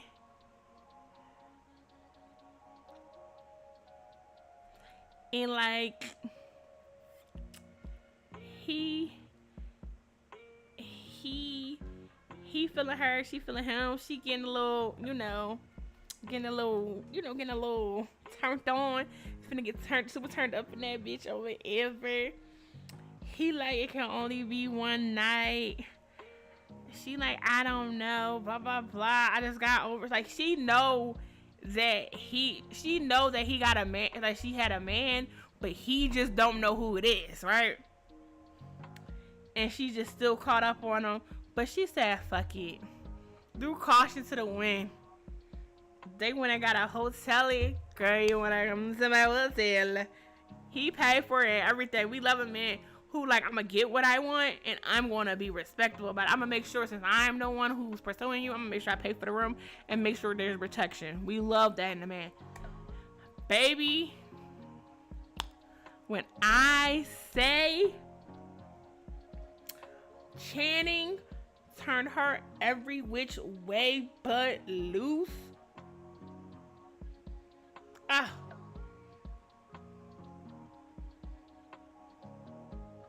He turned her every which way but loose, boy. Oh my God. I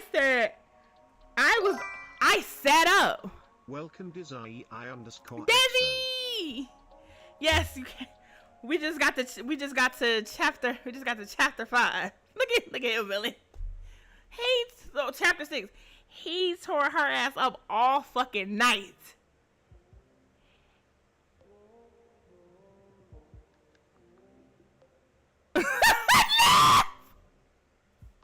We're still in the beginning of the book. We ain't even get far.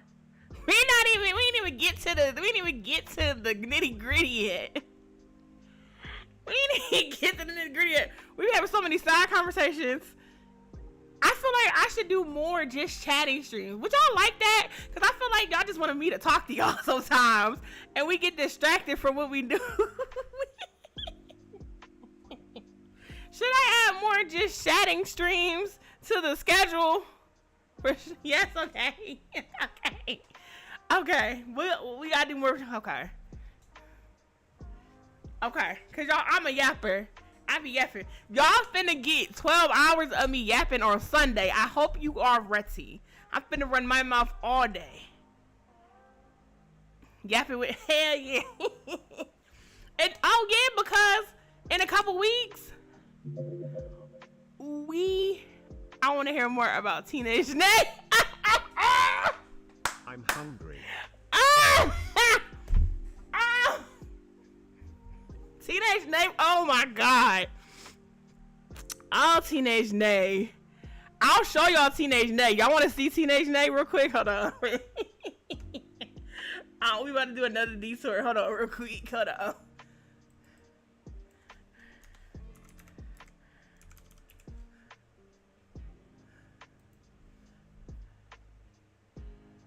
Wait, hold on. I got to.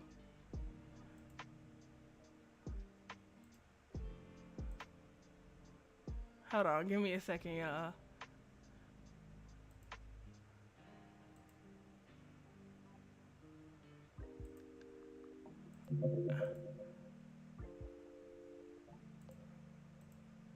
How the fuck do I still? Oh, hold on. See our profiles.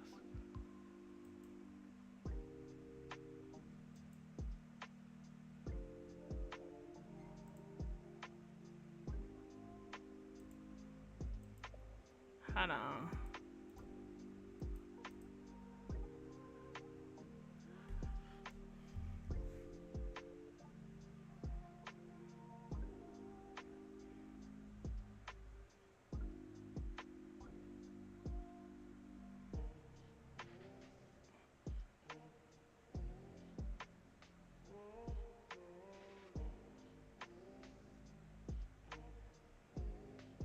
Okay, hold on. Give me a second. Trust this device. I don't know why my Facebook wasn't already. Let me see. No, that's... Nope, I don't have no pictures that I posted today. Let me see. Hold on, y'all about to see Teenage Nay real quick.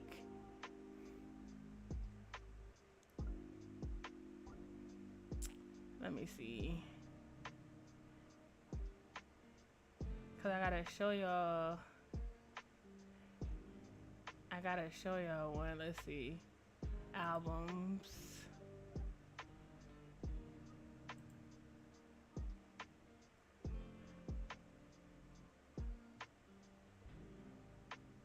Let me see. Don't y'all fucking laugh either. When I show y'all this picture, don't y'all fucking laugh. Hold on. Do I got another? I got another one. Let me see. Hold on. Because I can't.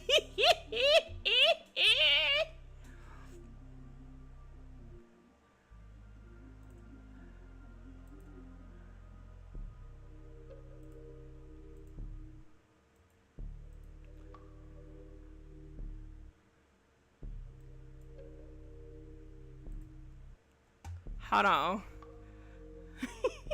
Don't y'all fucking laugh either. Hold on.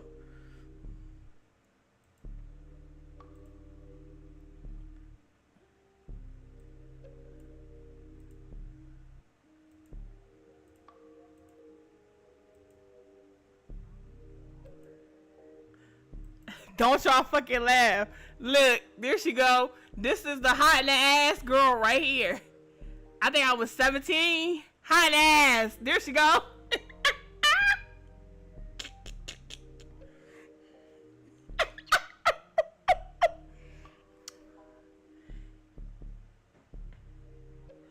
Hot in the ass. There she gets. This ain't a hot in the ass picture though. We was on a field trip. Hold on. We was on a field trip. Hold on. Let me see. These is my MySpace pictures. Okay? These are my MySpace pictures. Not that one. Y'all can see I ain't had no fucking hair. Look at my hair. Bald as fuck because I always used to wear hoodies all the time. Bald as hell. Bald as fuck. I ain't had no fucking hair. Okay, look, always had a photo. I was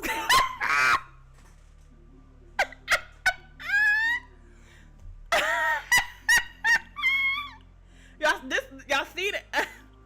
Y'all see it? Yeah. I was in look.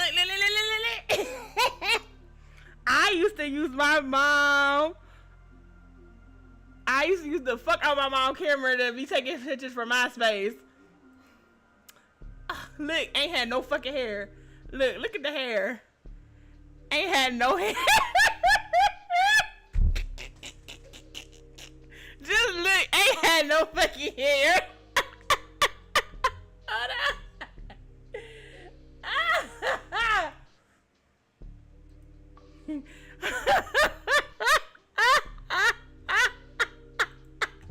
Let me see if there's any more here.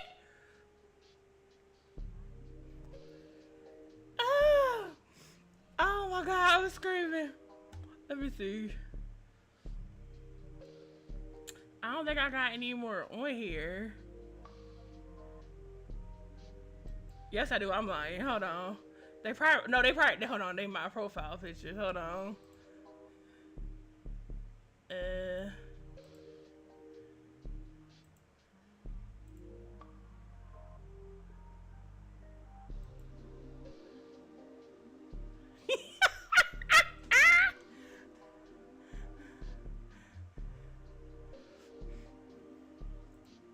They was hating on my shoes. They was hating on my shoes. You see, I was a baddie, okay? This was Easter. Tearing it up.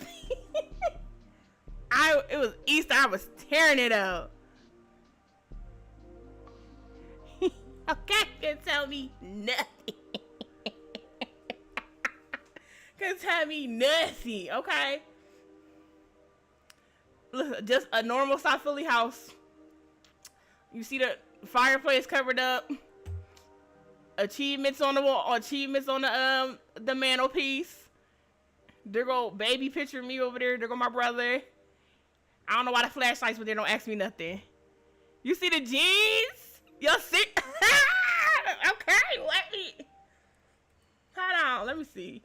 I don't have a lot of all my pictures was on my MySpace.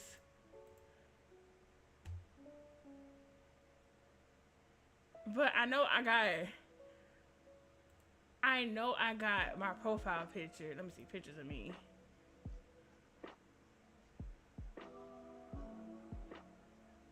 I don't think y'all seen all my throwback pictures though. A lot of y'all already seen them because I posted it before.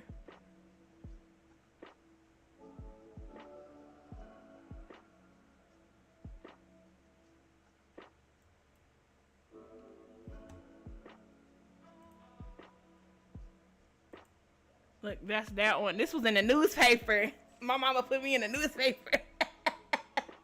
Oh, let me see. That's baby me.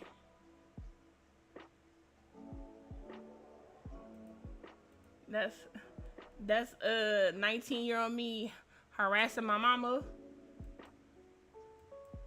There go Big Robbie Rob. Shout out to her. Let me see.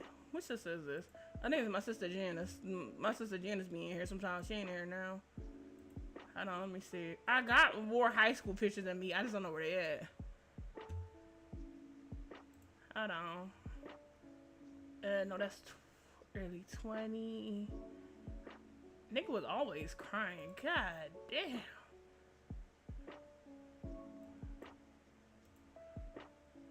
Oh, wait. It's in here. Let me see. Incoming ad break.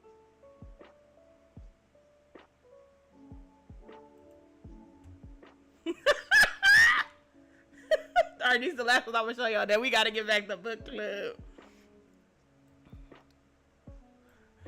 This was my favorite one. Hold on, this was my favorite one. Hold on.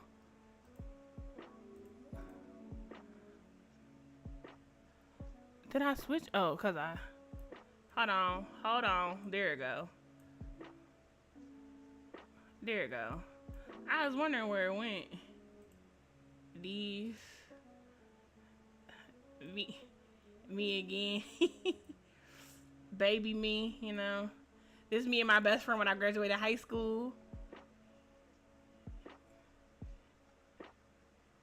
What? But yeah, this is me and my best friend. The one I be the one I always say I be calling, the one that almost us two got shot together. I'll tell y'all that story if I tell y'all.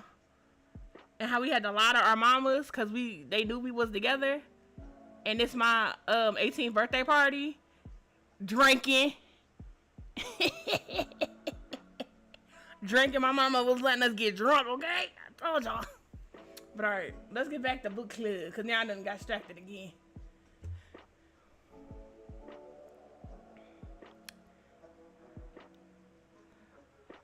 Do I have an anime channel in the court?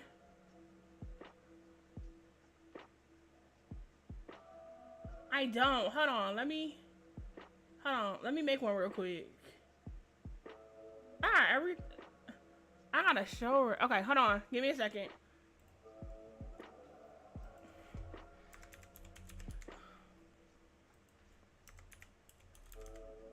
That's not how you spell anime. Wrong way.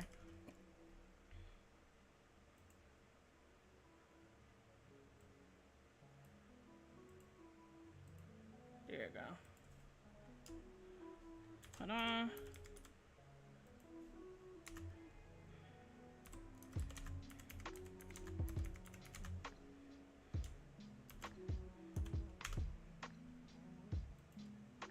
There you go.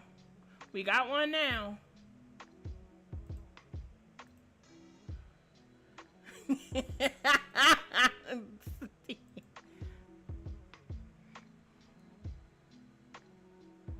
Was that my natural hair? Um, some of them yes, some of them no. If you talk about the ones with the braids or the curls, no, baby, those was wigs. I was trying to grow my hair back. I didn't have any hair because I used to wear hoodies all the time, and the hoodies were like rub against my hair, so like they were breaking my hair off. I lived up north. It was cold as fuck half the year, so I always had a hoodie and shit on. And so I had to grow my hair back, so I started wearing wigs, and I had my hair braided under there, and I grew my hair back. That's why I'm not bald headed now. It took me a year to grow my hair back. Just unbraiding it, rebraiding it, and wearing wigs. But if y'all want to see, hold on, I'll show y'all one more. If you want to see what my hair look like, I'll show you, because I literally just seen a picture.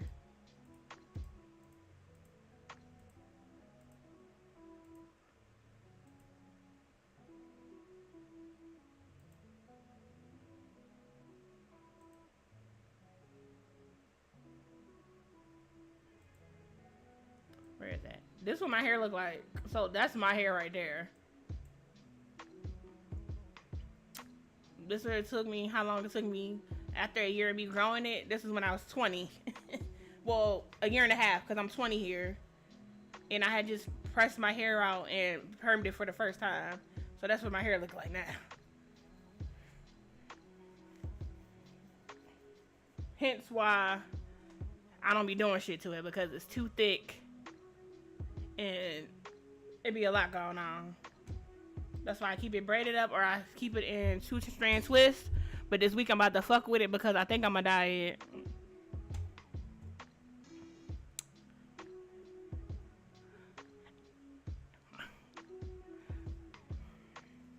But anyway, where were we at?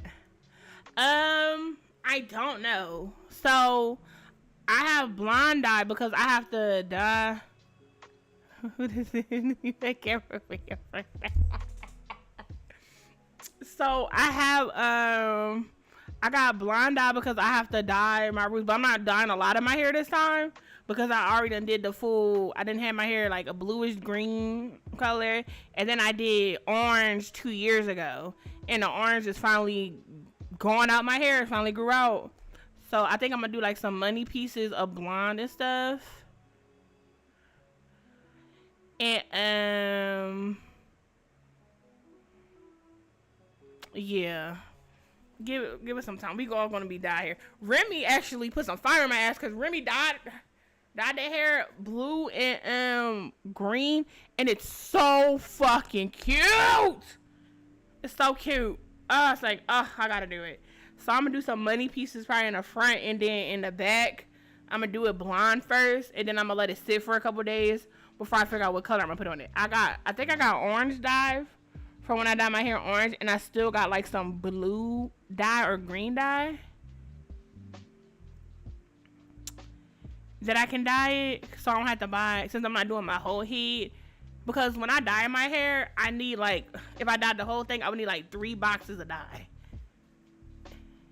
And then the color, I would need two to saturate my hair, because my hair, I have real dry hair too, so I gotta always keep it moisturized. So yeah, so I don't know, I'll let y'all know when I do it. I'll probably show y'all if I do it, or when I do it.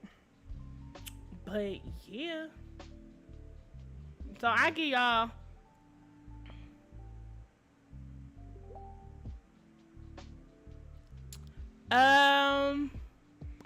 Remy posted on Instagram, but I don't think they put in a cord. I'll ask Remy, because Remy, you still in here? Hell no, Remy was shopping, so they might be on her way home.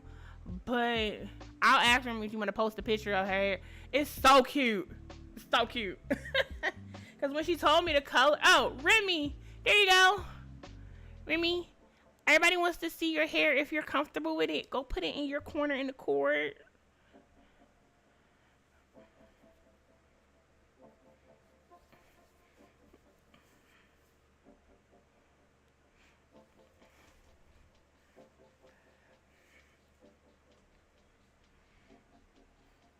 I did the little whatchamacallit hands when I asked too, Remy. I just want to let you know. I did the little hands. Okay, let me get back on topic because we had 2 hours already.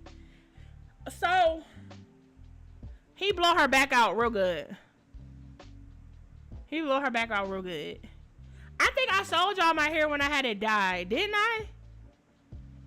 I showed y'all. I think I showed y'all the green. I didn't really like me with the orange hair, so I really never took pictures with it. And so that's the. But I do have pictures of me when I had green hair.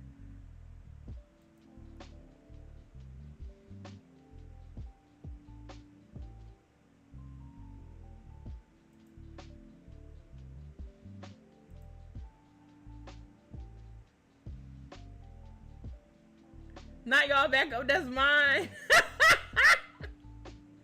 Remy is so cute. I love it so much.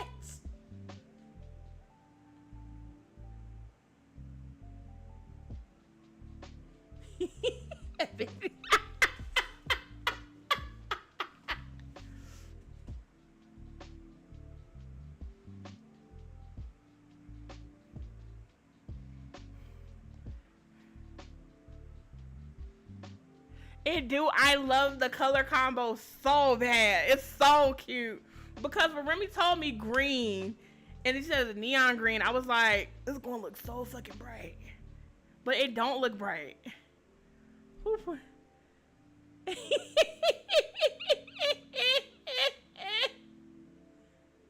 Fine. Remy fine shit, boy. Remy fine shit. Go ahead and finish spelling fine shit. We need the fine shit.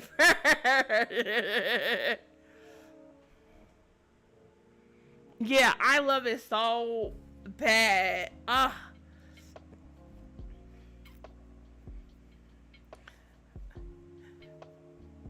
think Remy done had dyed her hair before, but this my favorite color combo for real.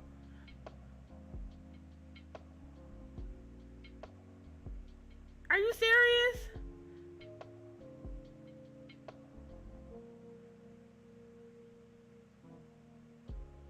Yeah, just add the just do the T, because unless you put the T up there.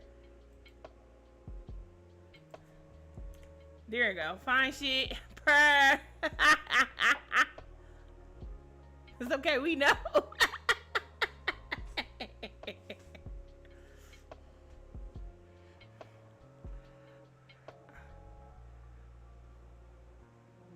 Mm-hmm. One thing about me and Remy, if we gonna dye our hair, remember it's gonna be impulsive. It's gonna be out of nowhere, and you're just gonna know after we dye. So y'all just gonna, I'll mention it, but then when I really do it, I'm like, so y'all, I dye my hair. It's dye.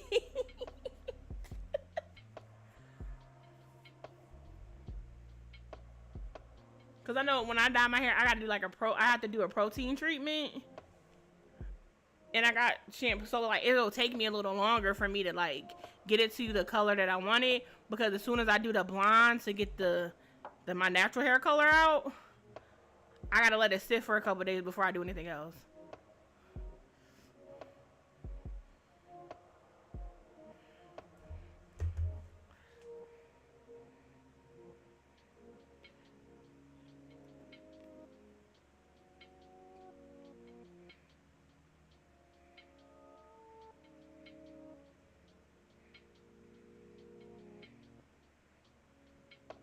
Hell, Remy, I'm about to start back. Right, cause like I'll just be like, fine, I do it. My blonde hair dye is downstairs. I had that for months. Hell, Remy, I'm about to start barking at you. Fuck.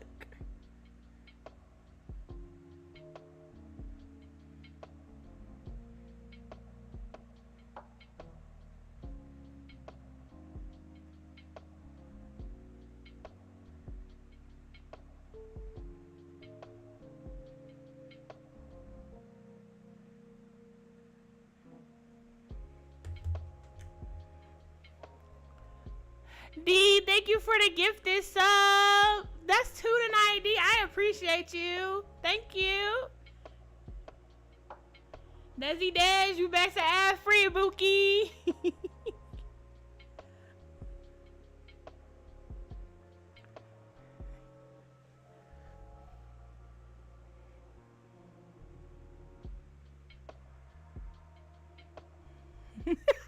Now, you know, if Remy telling you to do something,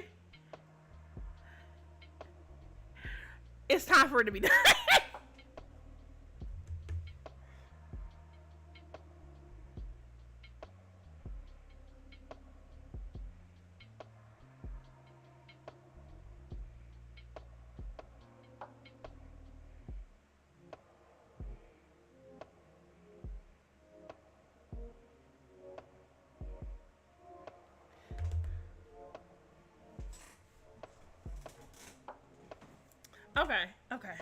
Okay. We done got sidetracked to the sidetrack, then been sidetracked, and then got sidetracked to the sidetrack. Okay. Let's get back to the main topic. Yeah, I could do a 12-hour stream with y'all. I just want y'all to know that Sunday, I'm going to make the flyer tomorrow. I got stuff to do tomorrow. But I am going to make my flyer tomorrow. Y'all are going to have a time on Sunday. I'm finna run my mouth, play some games, but run my mouth.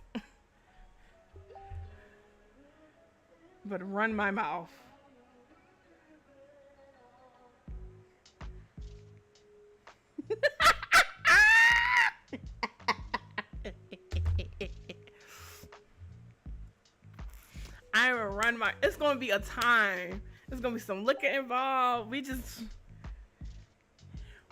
gonna, y'all gonna feel like, oh my God.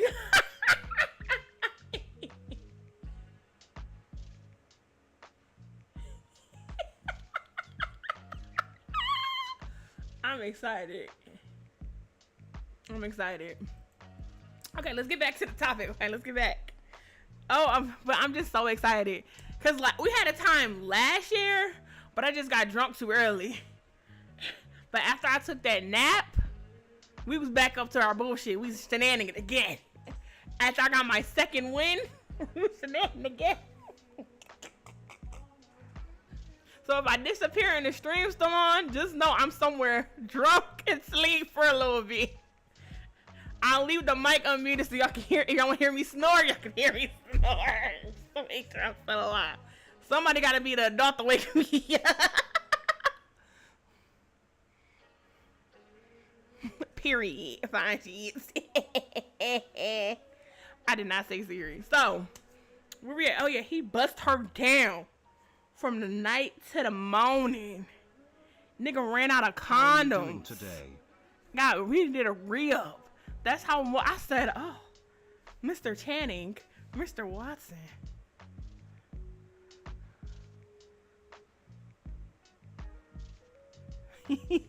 Y'all on night duty Sunday. Heavy on the abs because she could be like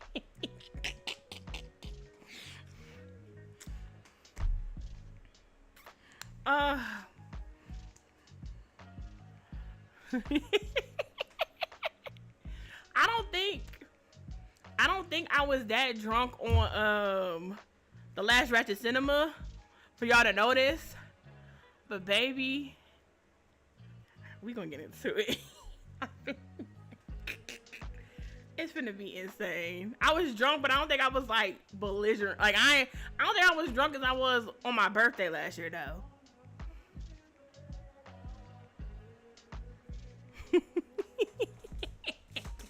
Yo, let's see. Happy.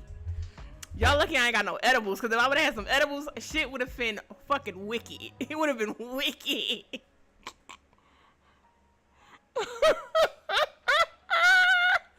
Oh, y'all lucky I ain't got no edibles. Because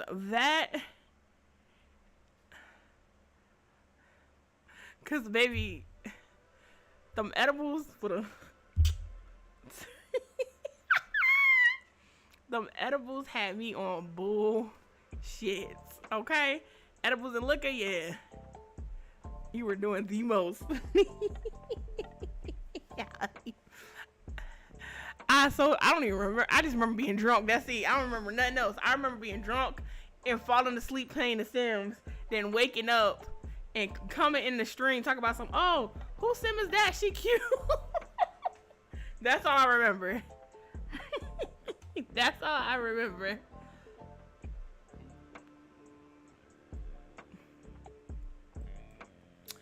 So, so after chanting, bust that pussy open to the white meat.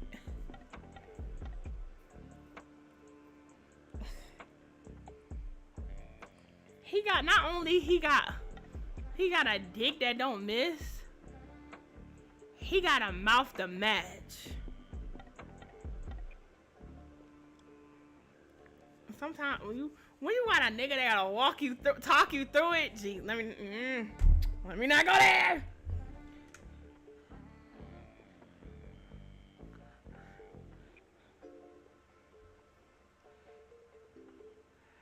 Nope, nobody was helping. I was in a. I'm gonna try to be calm this year. Yeah, we talking about the sex. Yeah, he talked that through. I said, yeah.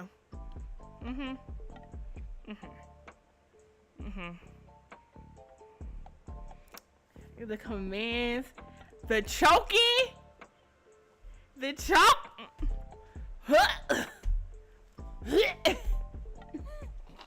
The hair right on my fucking alley. Right up my fucking alley.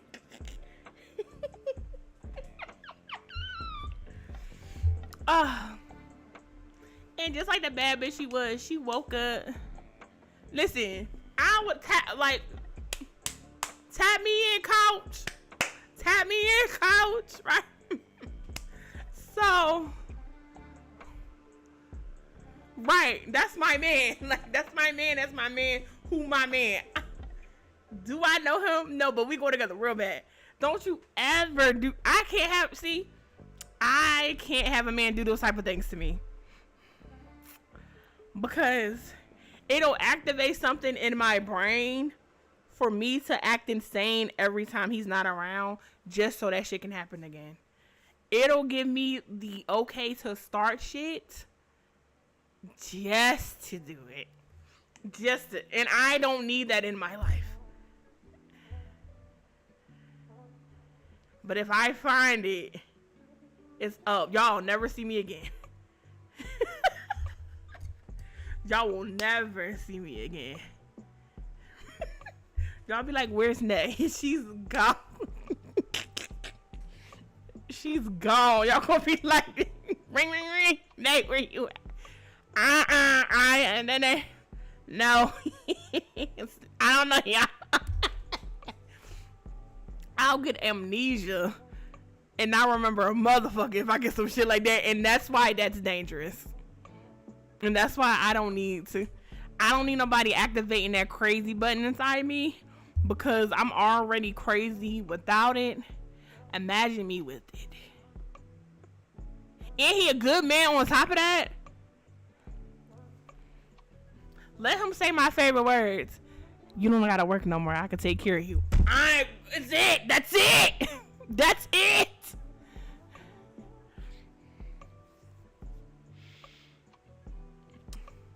That shit is dangerous. And I wish a nigga would, you already did this to me and had activate my crazy button. You whisper in my ear, welcome to death row. Ain't no way in. Incoming at break. Jesus.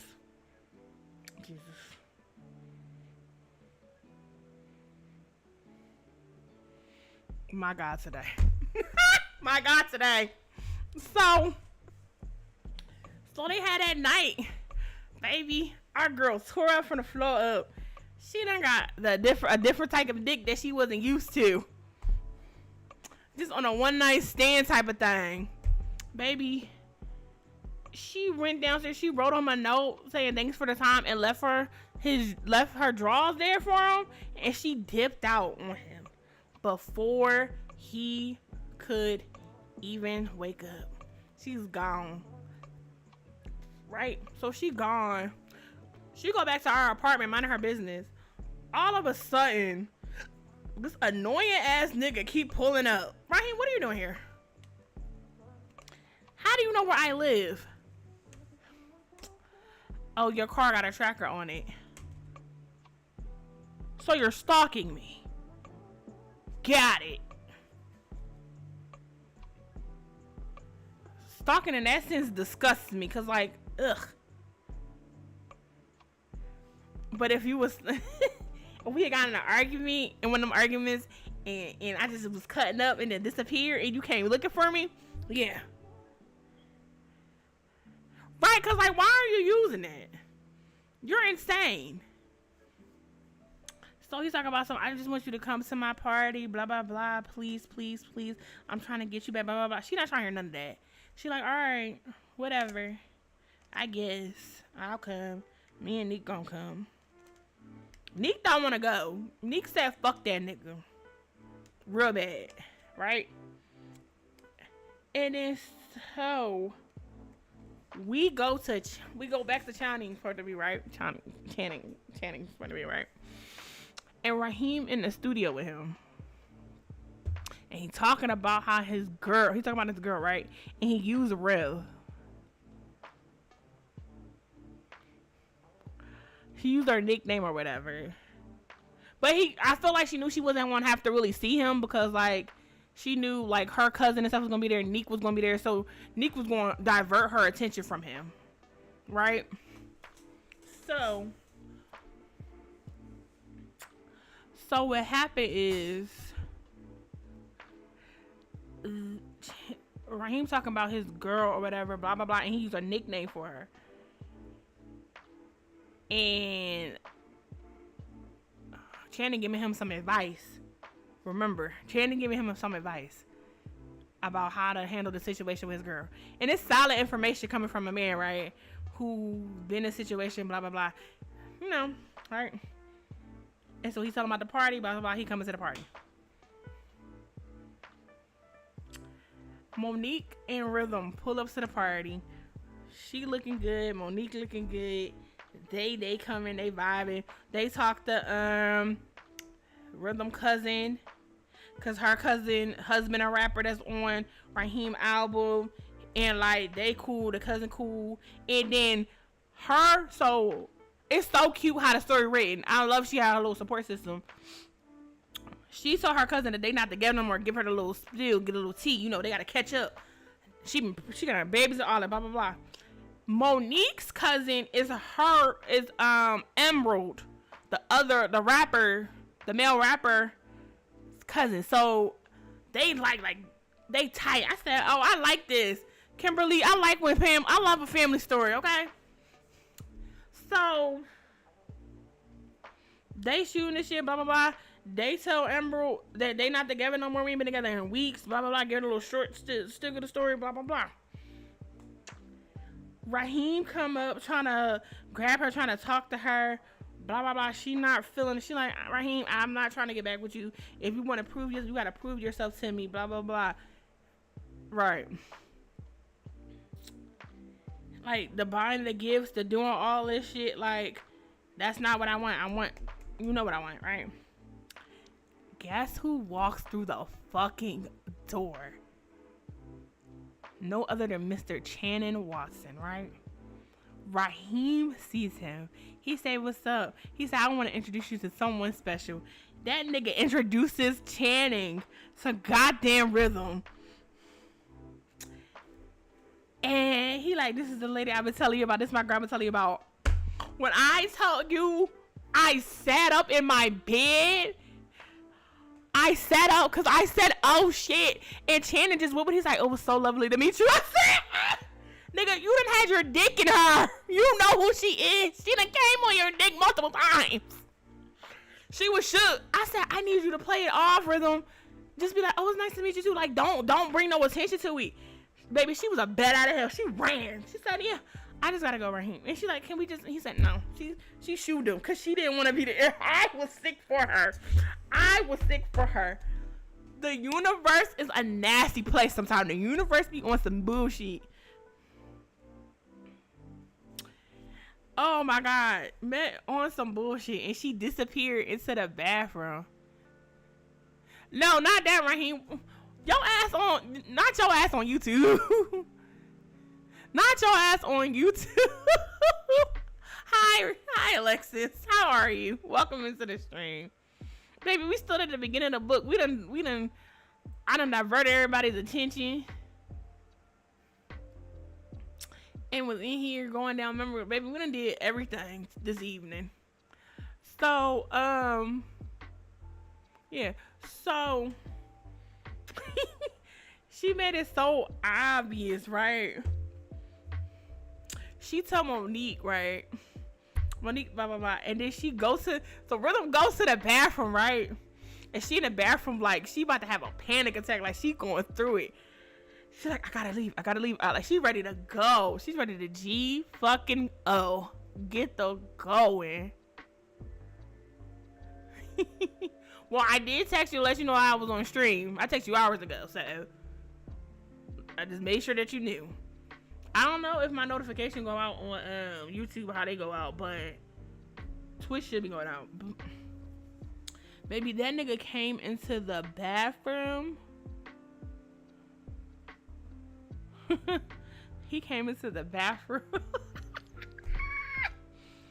Shannon, like, she shook. She said, I didn't know that you knew that. Like, it's a coincidence. It's like a shared coincidence. Like, yes, I am live on YouTube.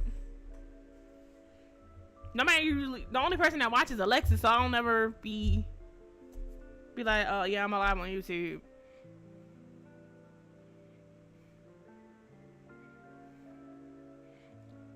I know you fine.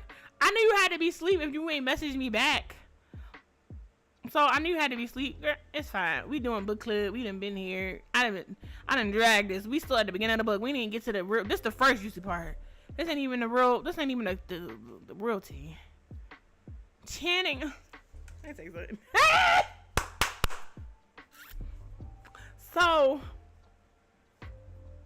So Channing meet her in the bathroom.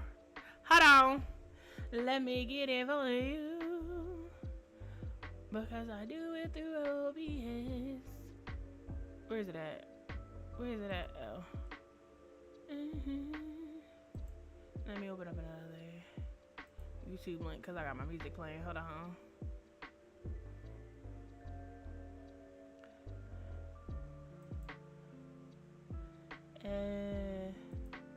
Share. Copy. There you go, D. So,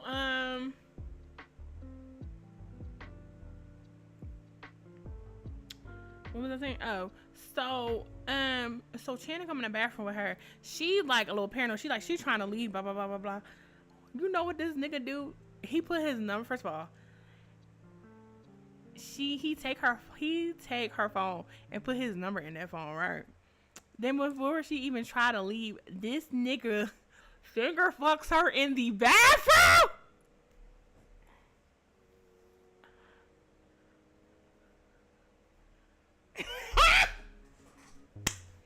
Crazy would have been activated. I wouldn't have gave a fuck about no other nigga. So like, I would have been like, so what kind of wedding do you want to have? Do you want a destination wedding, or can we just get married at a courthouse? I'm not picky. I'm not picky. We can do either or. I'm not mad at either direction.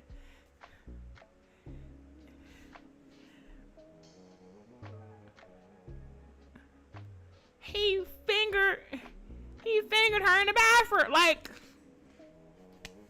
he did the 1-2 Kalamazoo in the bathroom with her. Tore her ass up with the I was like, oh my God.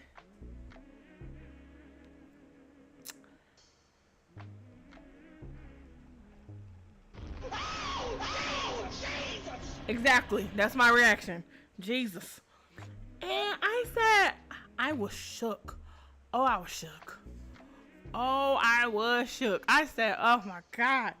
So she gonna tell Monique what happened. Monique laughing. I said, I am Monique. Monique is me. So they going to lead a party, right? Channing leaving a party too, because he just came to show his face real quick. He do, you know, that Channing the type of nigga to do it once around and say what's good with everybody he know. I show up my face, it's time to dip. I ain't staying for a long time. I'm here for a good time, not a long time. And that good time is like 15, 20 minutes tops. They all meet at the elevator. Monique look at him and give him a smirk. So Raheem introduced Monique and Channing, right? Raheem stupid. He don't read context clues. He's trying to hook up Monique and Channing. Monique like, I don't think I'm his type. No, it ain't gonna work. I'm cracking up because Rhythm is sweating. I know she fucking sweating. And she looks at, nigga, that's my hand. So they all go downstairs in the elevator. And Raheem tried again. And he like, no. She like, no, just relax. No, relax. So they get outside and they talking outside. While they waiting for the valet. It's so fucking funny, right? It's so funny because Raheem pulled Rhythm to the back to have a conversation with her. Monique is talking to motherfucking Channing, and she is in the shits with him. Him and her are in cahoots. That's me. I'm in cahoots with the new nigga because this is who I want you to be with. Instead of that fuck ass nigga. Hell yeah, I'm in cahoots. She said she told me what you did. She went up and down. And like I said, yeah, it's cooked. This is the part of the book right here. It's cooked. Russ about to be Rhythm man. For sure, the best friend already like, yeah, I see how you get down. I fuck with it. It's up and it's stuck. That's her man. Oh my God, it's up and it's stuck.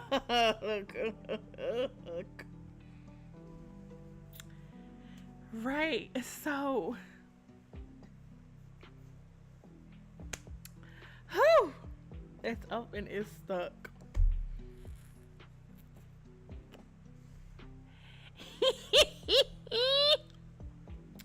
Right. So what happened? So they go home. And like she don't call him or nothing. He low-key waiting for her to call, but he not making it obvious that he want her to call. Because guess what fucking happens the next day? Oh my God, this part was so fucking funny. I have to read this part out loud. Cause this fucking part had me goddamn screaming. This part had me fucking screaming. This shit was so fucking funny. Right? Where the book is? Where's it at? Library.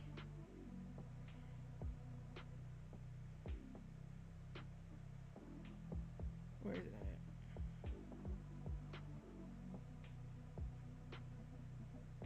Oh wait, never mind. I'm thinking we early. Okay. So we about chapter 11. Hold on. No. We have chapter 13. About to hit 14. No, we on chapter 14 now. I'm lying. So we halfway done. No, I'm not. I'm lying again.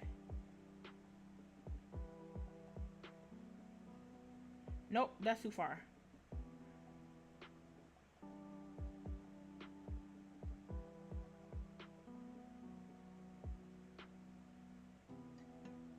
Nope. It is chapter... No, which chapter is it? It has to be...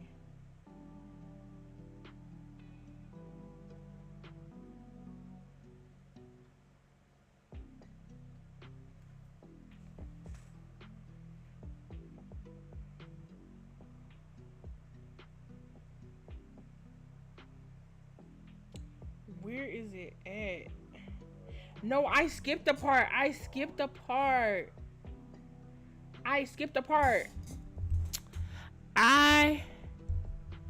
I skipped the part, right? I totally forgot. Channing is this one part that's so fucking funny, and I totally forgot. I missed it. Where the fuck is it at?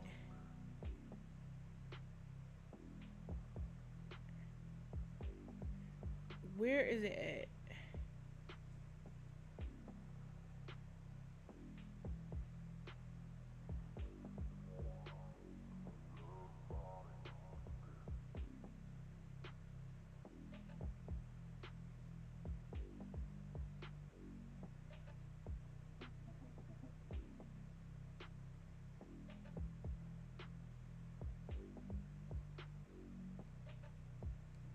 Hold on, give me a second. Because I need to find it and read it because this shit was so fucking funny. Yeah, okay. I missed it. So after the shit that happened, the one night stand that happened between Channing and Rhythm before the album release party, right? Channing goes to go get his dog groomed and stuff.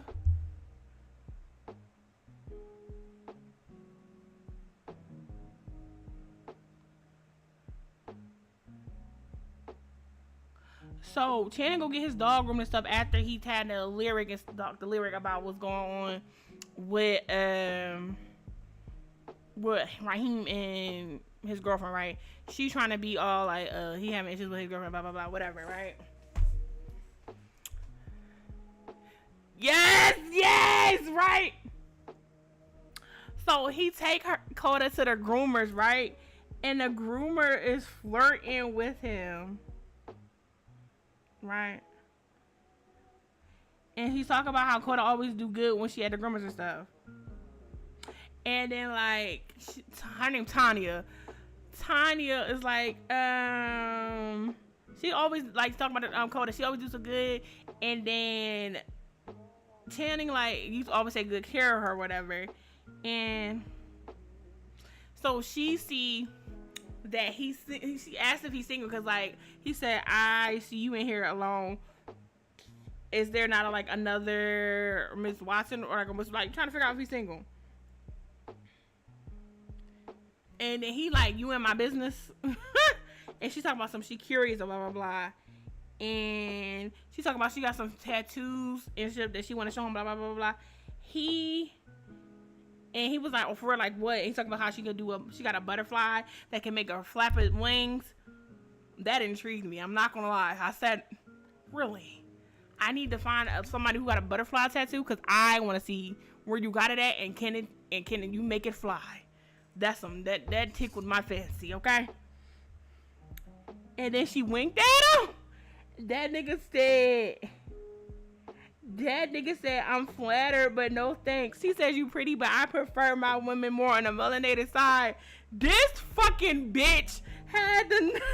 She fucking said... Chocolate can be white too! She said chocolate can be white too. That nigga said, unhand my dog, woman. And then she snatched the leaf from her.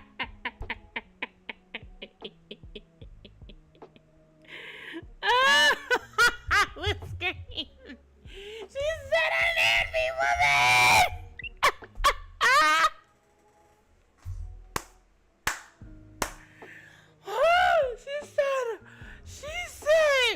She said chocolate can be white too.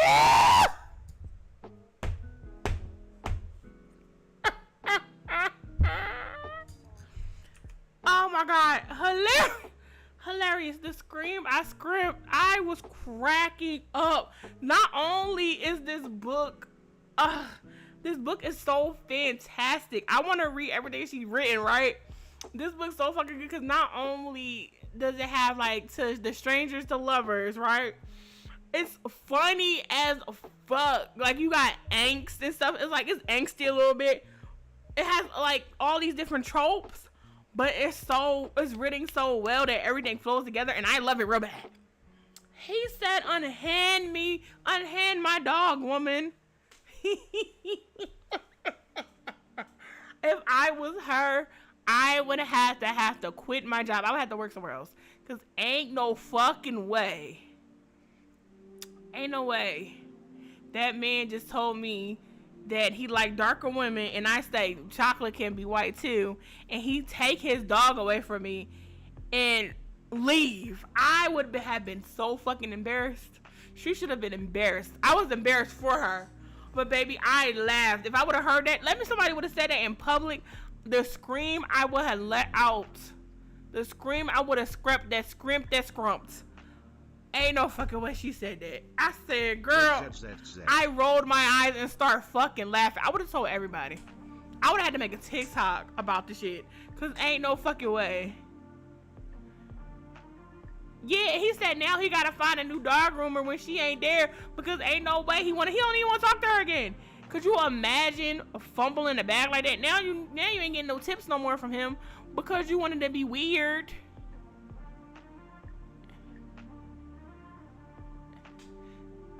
Because you wanted to be weird.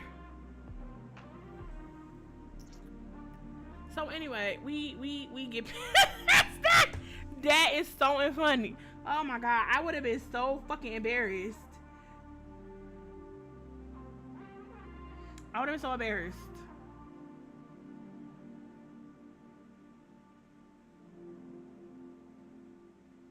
I'd have been so embarrassed. And I was wrong. He did not give her his number in the bathroom. He gave her the number when he saw her outside, when he was taking Coda from the groomers, where they were outside and she was trying to get a puppy, but Neat kept saying no. That's where she got his number from, because she talking about how she was still thinking about it. And he was like, you can get it when you want it. I said, I would have called him while we was still in the parking lot. Can I get it now?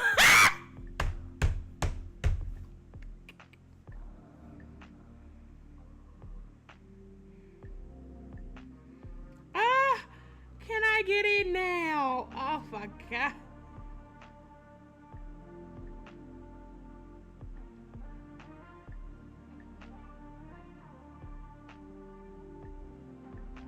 Oh my god.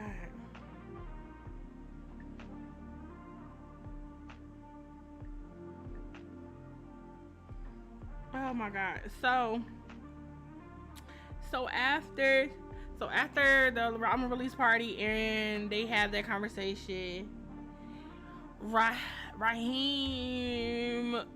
when she going to work on that Monday, Raheem talk about something. He left her a note, talk about he got her favorite meal or whatever from her favorite restaurant. He already paid for it, blah, blah, blah, but whatever. So she go into the office and she looking through her appointments and stuff, and she knows she meet with Chan and Grandmom today. Mind you, she doesn't know that his Chan and Grandmom, that's Chan and Grandmom. Like, she don't know, because when he came in there, he was just coming to wash his hands, so it was like random, right? So we get to their appointment. He pull up. She go inside. He went to go park the car, whatever. Rhythm talking to the grandmom, and then all of a sudden Channing come in the room. The universe really was the universe was telling you, bitch, this is your man. I'm going to keep putting him in your face until you realize this is your fucking man. I'm going to keep putting this man in your face till you realize this is your man. Y'all are meant to be together. Stop fucking playing before I get mad. Right? Like, is all this shit just happening with you? Your whole life done fell apart, basically. And your whole love life done fell apart. And here go God and the universe putting this man into your place, into your presence, around people you know. 6 degrees of separation. We're separating y'all. Now, y'all right here, and you still trying to play stupid. Girl, don't piss me off. Right? So we get into her appointment, going through her therapy and stuff like that, and then they go to lunch, because she usually goes to lunch with her and have lunch, and they talk about, like, she give him tips and stuff. She go through all the stuff with her about like his grandmom, and like, you know, they start getting information. They start to get to know each other. This is where the friendship and the I like you and I'm trying to get to know you starts to show itself. this is where we start to get into what we getting into.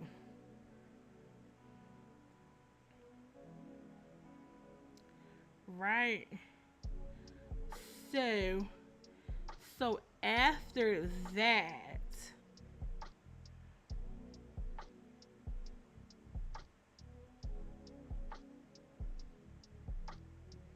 the grandma want to hook him up. She's like, "Are you single? Blah blah blah. My Channing here needs a wife.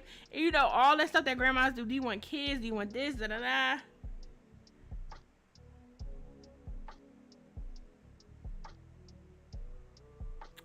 And then like Channing's talking about something. If I find a woman that the right woman, I'll settle down, get married, and give this woman the grandkids she deserves. All that. I said, okay, you're okay. You're getting into it. And then she go home to Neek and tell Neek how she ran into Channing and how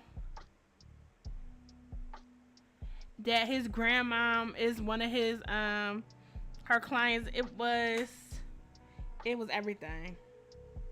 She started to see him in a different light or whatever, and they starting to get to know him or whatever. And like Neek talking about like, oh, getting to know grandma, blah blah blah. Neek calls Raheem a stalker because he is a stalker. Because why you keep popping up when I told you to stop popping up in my house? You still keep doing it.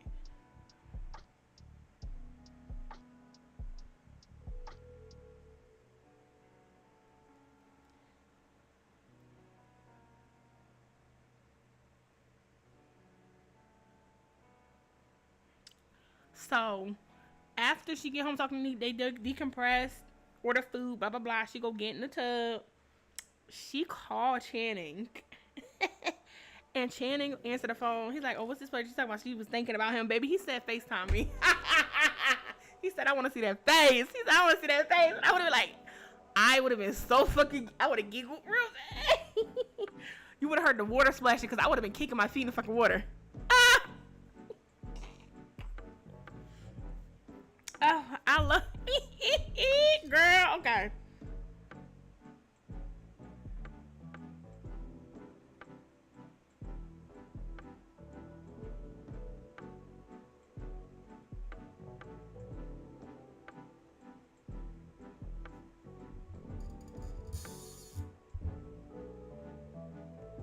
Yeah, so they start getting to know each other, and then that's when he find out that Emerald, the male rapper, his wife, that's her cousin, like, is Small World and all this other stuff.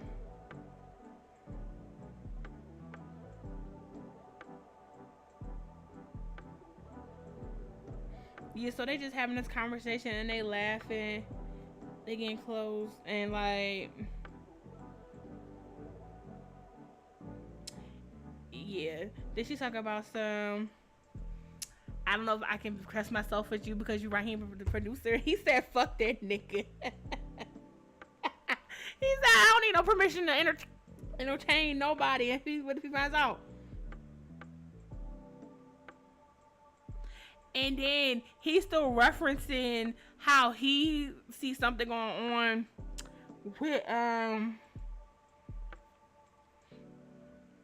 with Lyric and Raheem, and he like, this is the second time he done mentioned something like that. He's like, "Do you know something? Have you seen something?" And he just going off of body language because that bitch, she moving around like that's her man. The whole time it's not your man. That's not your nigga.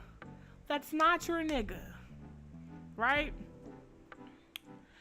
So Rhythm like, okay.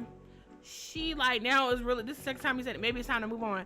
So they still talking or whatever. And like, and he want to know, why do you keep letting this man disrespect you like that? Oh, you know what I hate? I hate when a man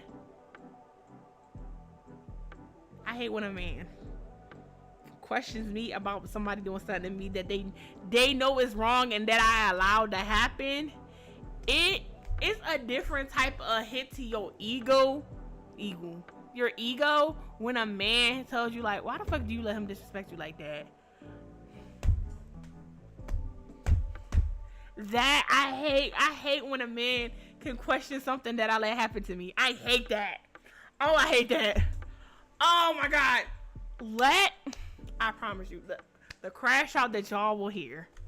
So if I ever get to a place where I'm dating something and I tell either Steve, CJ, or Hero about it, and they ask me a question like this in this something situation, yes, I will crash the fuck out. It'll be a different type of crash out because I'm gonna be emotional, because I'm gonna be upset that I let this happen. Number one, I'm gonna be upset again that a man was the one that pointed it out to me and questioned me about it. It's gonna bring a different type of motherfucking damage to my ego that I'm not gonna be able to handle. I will have to disappear for the whole fucking day. I will have to disappear. I will have to disappear because it's something about a man addressing the situation. Because with your girlfriends, like, they gonna ask you about it, but with your girlfriends do it, it's like they do it gently, so it's not like you feel like, yeah, that nigga disrespect you, but they don't make you feel bad that about you letting that nigga disrespect you. When a nigga do it, it's just a different, like, that shit hurts. Like, that shit hurts. And I promise you, it'll be steep, but it'll be like, the way the conversations will happen, I can play it out in my head, and it's upsetting me that I can play it out. Cause Steve will question me. I'm gonna tell you how to go down with each of them, right? Steve will question me. Steve will like, what the fuck is wrong with you?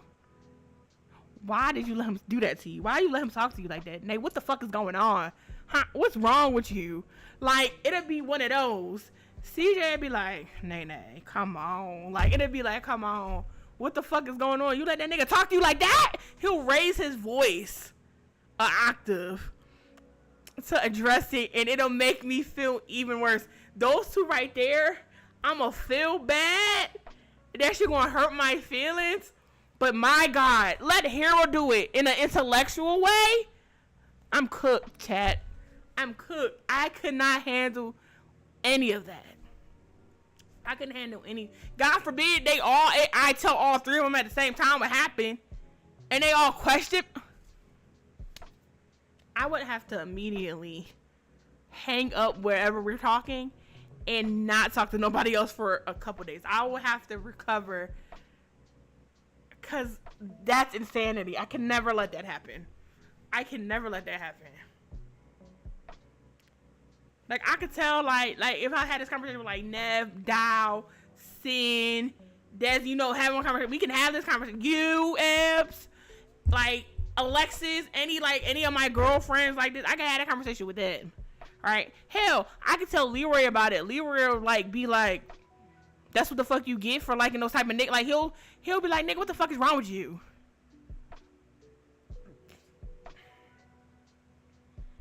Excuse me. I got no conversation with, like, Raheem, because, like, Raheem not going to be as aggressive about it. Excuse me. And that nigga going to joke. Make a joke and not make me feel bad about it. Them three niggas, they're gonna make me feel bad about it unintentionally, and I would literally have to combust into flames. That's the only way to recover from this. I would have to go talk to somebody else. I couldn't even talk to nobody. I would have to disappear and be on mute. They're gonna be like, Nay, I'm sorry. No, please, you didn't do anything wrong. My ego just can't do it.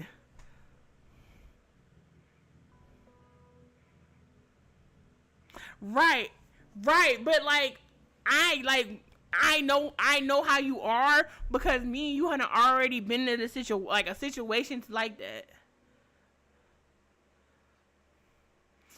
Girl, don't bring that girl up in my girl. Don't bring her up here. But, like, from any of them, I cannot take that. I'm getting upset just thinking about it. Let's move on. I'm getting upset thinking about it. Like, my ego is for show. My ego. I'm a Leo rising. My ego, that pride I have, is something fierce. let you chip away at my ego because I let something happen to me that I could have avoided, and you bring it up to me and you're a man?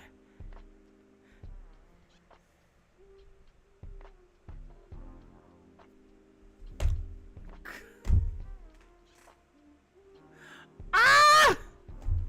Hell, let motherfucking let it be goddamn Terrence. That nigga gonna make jokes. He's gonna laugh. That nigga's gonna laugh. And I'ma just be like, yup. Yup. Yup. Yeah.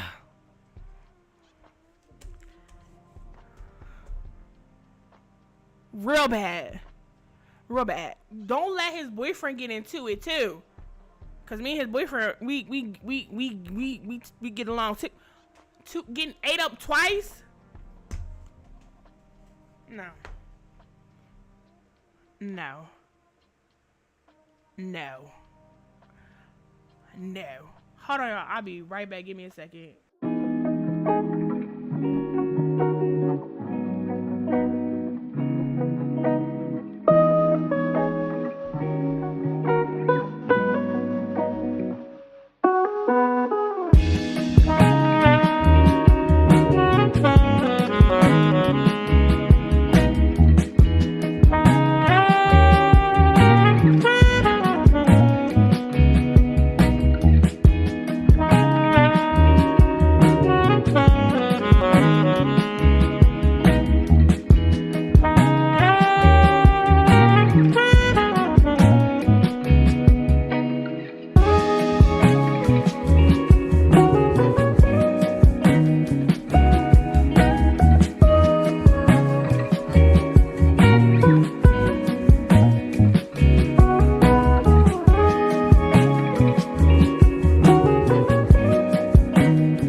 Okay.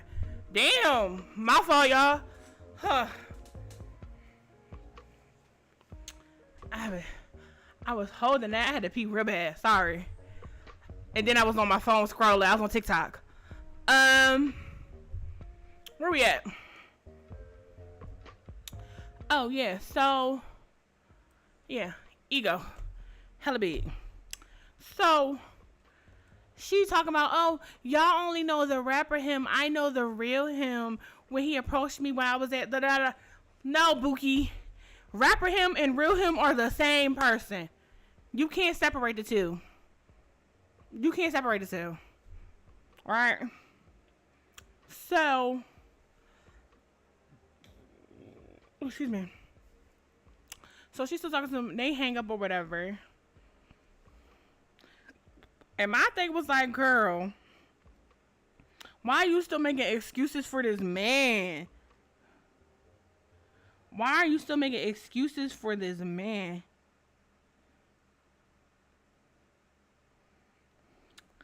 So damn right.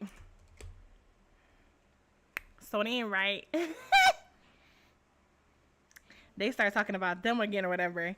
They talking about Raheem's album release party, right? And basically the club that's going to be in, it's like a VIP where it's own sections and stuff. So he's trying to see her. And she like, he gonna come. He's like, I don't know if I'm gonna come, blah, blah, blah. He's like, come on, just come. I'll put your name down on the list so you ain't gotta wait, blah, blah, blah. What's up? Because Neek said she wasn't going. She's not going with the shit. So,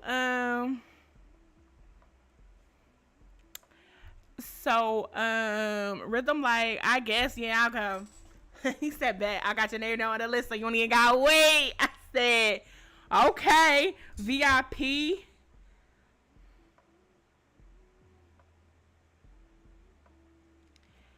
Okay.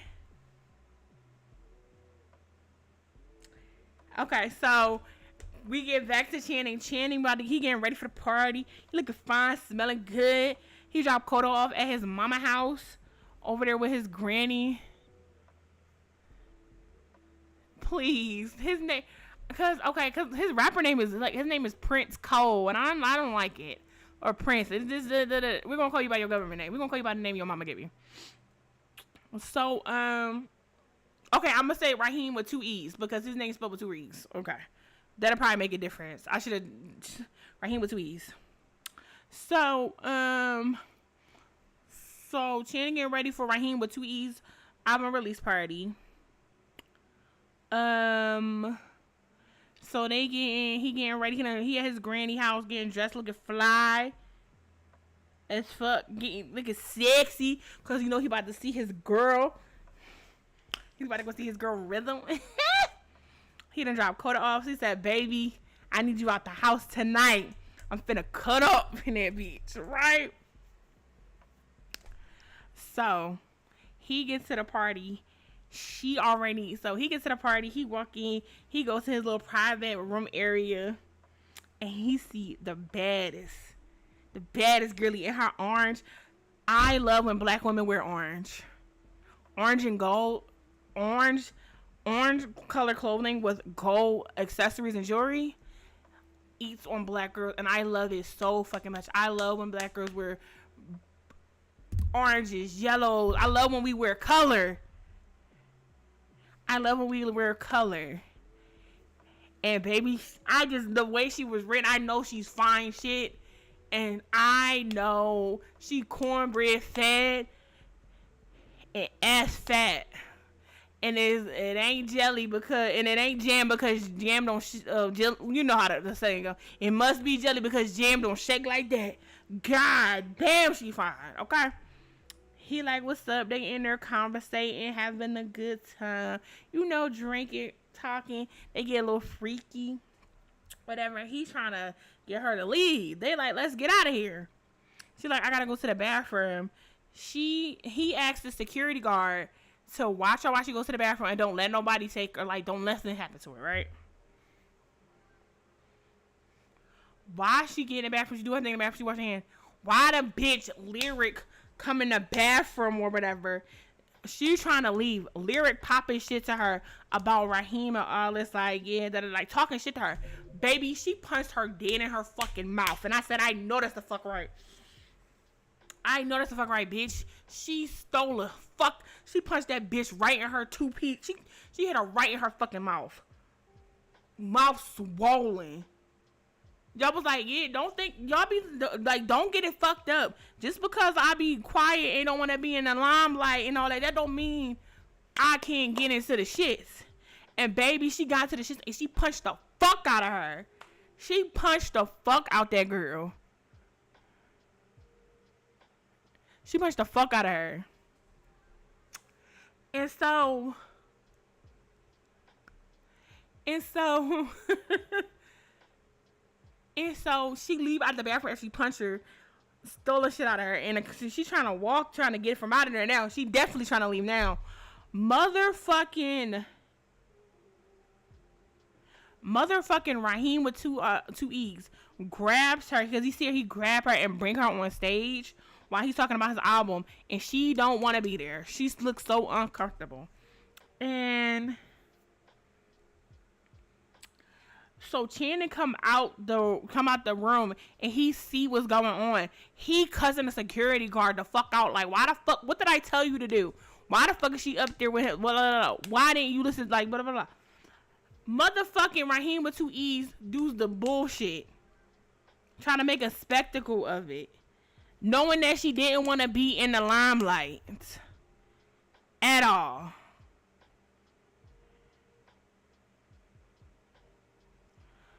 Knowing that she didn't want to be in the limelight and stuff at all. He get his fuck ass speech about his album and all the people and stuff is there. His mama and stuff there.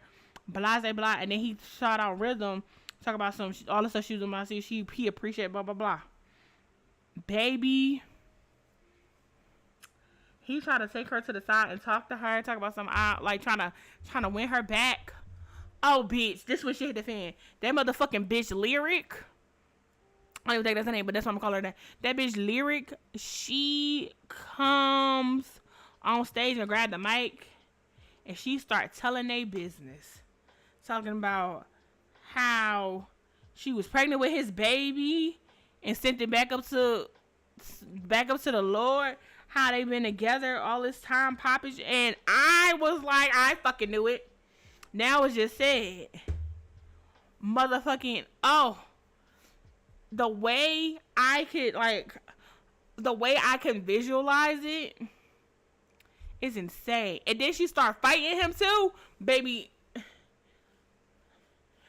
Rhythm was out. She said, get me out of here. Get me out of here. Baby, that sounded like some shit that was in Love and Basketball, wrong. Love and Hip Hop. That sounded like straight out of Love and Hip Hop.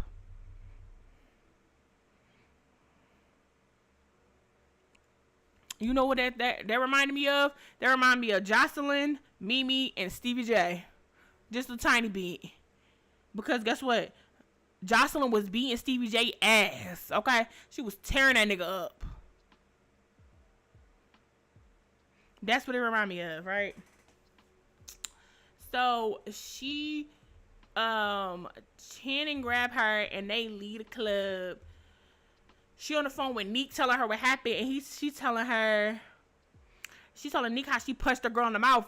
Channing looked. He said, girl, he didn't know she punched her in the mouth. The way his head swiveled, he was shocked, because I was shocked too when she punched her. Nigga called her Mike Tyson. I was screaming.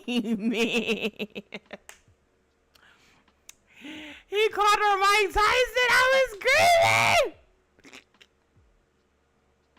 Fuck! I was screaming. So after that, she calmed down or whatever. Like, they calm down. They go back to Channing house. And again, turns her every which way but fucking loose all night. All night. Turns her every which way but loose. So they go.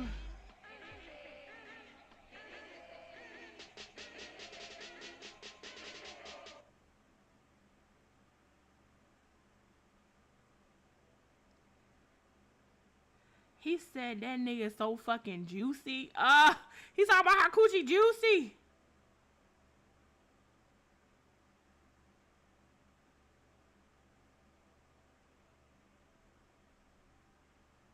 He said her coochie was juicy.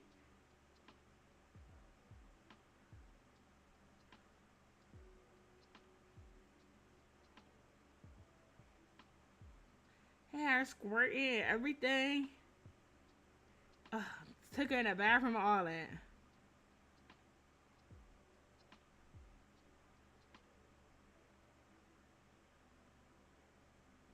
So the next day, she and Channing big. Her mama FaceTime her. She's talking to her mama. And basically all the shit from the party hit the internet and the mama checking on her and everything. And they talking. And it's her mama and her daddy. I love her daddy. Her daddy, Mr. Timothy, said, I just need to know if and when I need to book my flight to come kick that nigga ass. Her daddy was with the shits. Her mom like, Timothy. No, baby. She said, Timothy, you promised.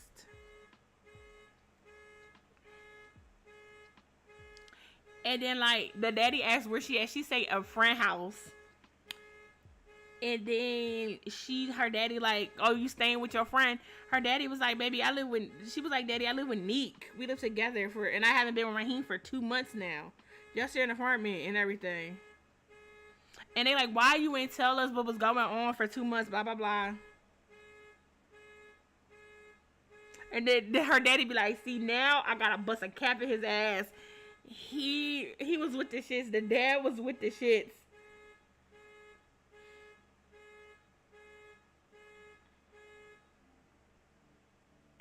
And then Channing come back in the room with his breakfast already.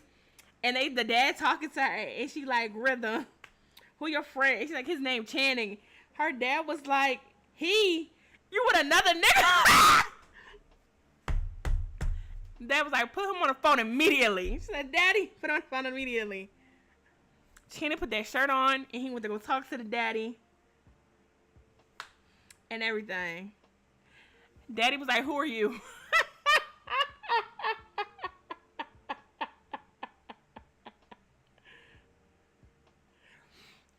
The mama like, Timothy, be nice. And he like, I am being nice. She said, change your tone. He said, I'm sorry, when it comes to my baby girl, I get overprotective. And he asked her all these questions. She's like, Daddy, you in my business? That nigga said, you came out of me? You are my business? The mama was like, she came out of me. Well, I came in, like, it's, oh God, it's so hilarious. And she told her daddy how they been getting to know each other. And she like, thank you for taking care of my baby. He said, can you do me a favor? And Jenny was like, what's that? He said, if the opportunity presents itself, be his ass. I said, you know what, Timothy? That's the daddy. That's how, when I do have kids, that's how I want my husband to move about our kids. Son or daughter, I don't care. I want you to move that way and be that way about our kids. Either gender. I need you, any gender. I need you to move away about our kids. Because if you're not, I'm leaving.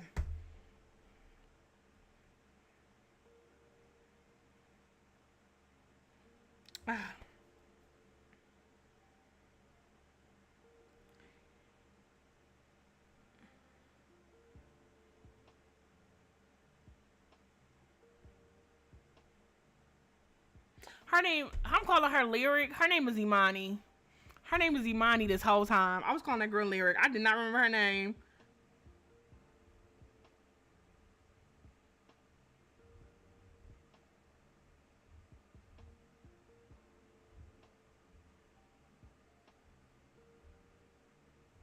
So after that, with the daddy and all that, they get dressed.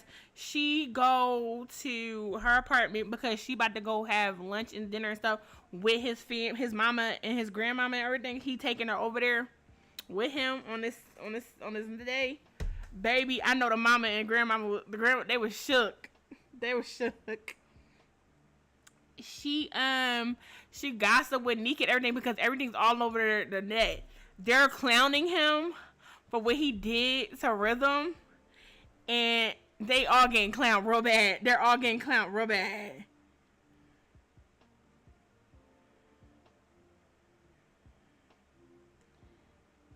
And so the grandmom, so they baby, so the granny and the mom giving her the third degree, and the mom done seen the footage of Raheem with 2 E's and the shit that happened. And she let her know that everything, how they met, was a coincidence. Like, she didn't know, like, she never knew that there was his producer. Like, she's always been in the background. So it wasn't like she on some, like, I'm trying to get my lick back. She genuinely didn't know. And I said, this is a case of a coincidence that was a coincidence that coincident. Because ain't no way. So they ate dinner. Baby, the mama and grandma start telling all his embarrassing stories. I'm screaming.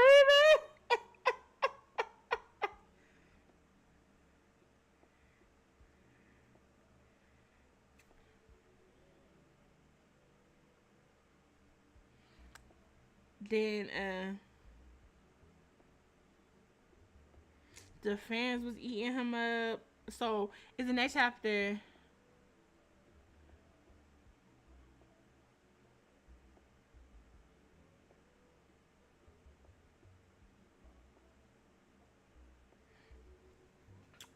So Channing back at his studio, right? And everybody talking about what happened. Because the shit's all over the net. Videos and all that. Niggas is giving their opinion like, I wouldn't have did that to Shorty. Blah, blah, blah, blah, blah. Channing phone ring. It's motherfucking Rhythm. He go take the call in the hallway. And they talk about how they miss you. And she's talking about he getting upset because they start talking about her. And she like, don't beat nobody up on my behalf. And some newsy ass nigga named Nate was listening.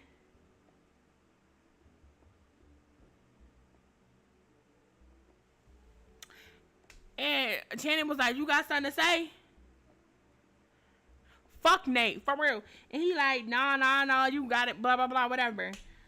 So he know that Nate overheard and he don't give a time. He don't give a damn. So by the time they do their stuff in the studio, he did, after the sessions is over, he dipped the fuck out, hit that deuce, grab his shit, and go be with his girl because he gonna pick her up because she was staying at his place and stuff. They just been doing whatever.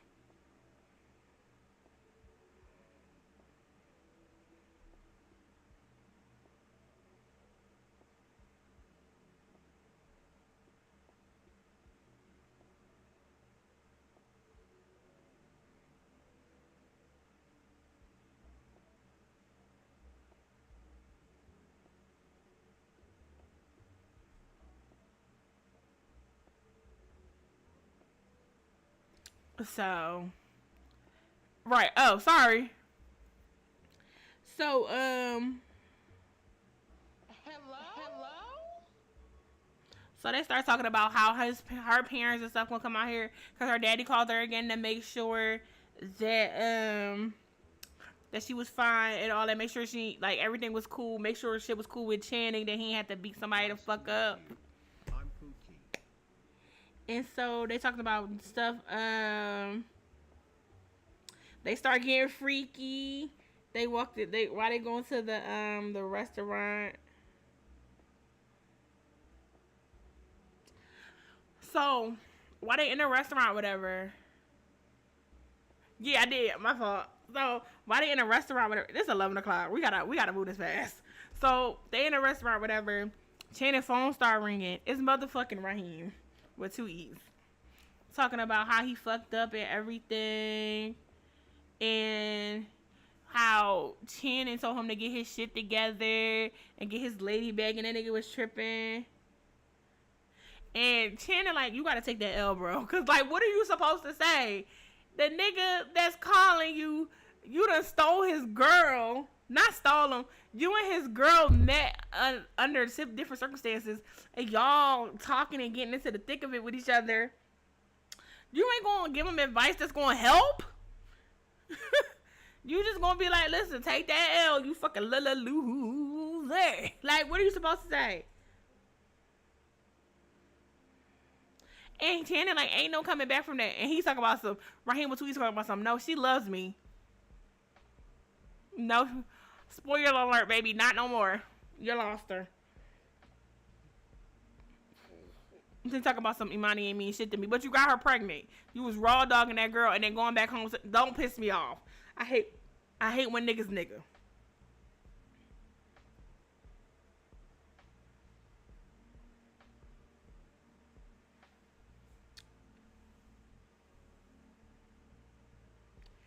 So after that,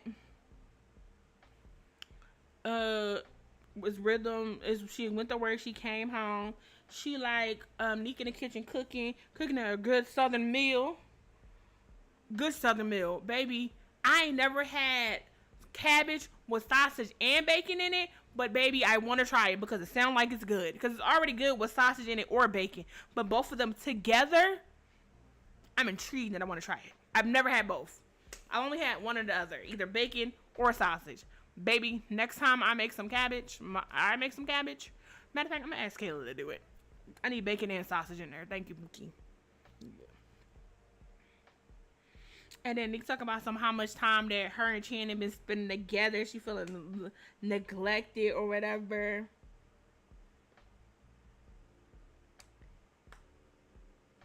So next thing you know, somebody knock on the door. And guess who the fuck it is? It's motherfucking Raheem and his mom. Raheem with 2 E's and his mama. Incoming at break.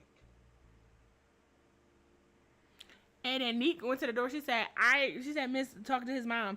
They asked if they can come in. Cause Neek could go, oh hell no, when Raheem popped up at the door. And Neek was like, and the mama was like, do you mind if we come in? Neek was said, Miss Cole, I love you, but this bastard ain't welcome in our home. She called that nigga a bastard. He gonna say, watch your mouth, Neek. Or what, nigga? My name ain't Imani, nigga. Like, she's finna get it to it. Like, she's talking about, and this is what pisses me off. I don't understand why the mama's talking about something. She want to apologize for her son. Why are you apologizing for your son? You had nothing to do with it. Your son came out here popping shit, thinking he was all that because he been making music. He that motherfucking nigga musically, and he made good shit. Why the fuck does he think that you have to apologize for him out here doing wrong? He gaslit his girlfriend. He manipulated her to make it seem like she was the one acting crazy. Whole time that nigga was lying and doing exactly what she thought he was doing. He got called after she broke up with him and left him because he's trying to get her back. And the side bitch was like, oh no, baby, you got me fucked up. I'm finna tell her everything. Now, both of them look goofy in the streets. And you coming over here as his mama apologizing for him? No, you make that nigga get on his knees and he apologize. The apology won't be accepted, but he needs to apologize genuinely because the way he just apologized wasn't. And then for him to act like he was going to take all that shit back from him, talking about after all the shit I did for you, just going to do me like that? You cheated on her for however long. It was long enough for you to get your side bitch pregnant. You were coming back home to her after fucking her. You had the girl in her house, in her face, playing with her. Had that girl cooking for her. Motherfucking Rhythm cooked dinner for this girl. Whole time y'all two was fucking around. Are you kidding me? And you want to come in my house and pop shit like you're crazy? I would have punched that nigga in his face. I fight niggas. I'm sorry. I'm a bitch. I'll hit a dude. I don't care. You popping shit at me? Bitch, I'ma act like I'm a nigga and beam the fuck out you. If I can't beat your ass with my fist, I'ma find something big enough and I'ma bust you with it too. Like, you think she was going to stay after you did that bullshit to her and it all came out to the light when you was trying to win her back? Whole time you had your side bitch right there playing in her fucking face, and you knew she was playing in her face, but you let her disrespect her in her own fucking house, and you trying to pop shit to her in her new house with her best friend, talking about something after all the shit I did for you? Are you fucking kidding me? You can have all that shit back. I wouldn't have gave the money back. She's insane. I wouldn't have gave him that fucking money back. I would have spent it on my new nigga. Just to pop shit. For you, bae. I would have spent it on me and my new nigga to go do shit. For him to add fuel to the fire. Like, are you fucking kidding me? How dare you? And then you got, like, why did you even let your mama convince you to come over here and do this bullshit? Why, again, did you convince your mama to come over here and do that bullshit? And then, my thing is, because the tracking. I'm gonna say, how the fuck he know what apartment she live in? The tracking device that's in the goddamn Jeep. It's in fucking insane of him.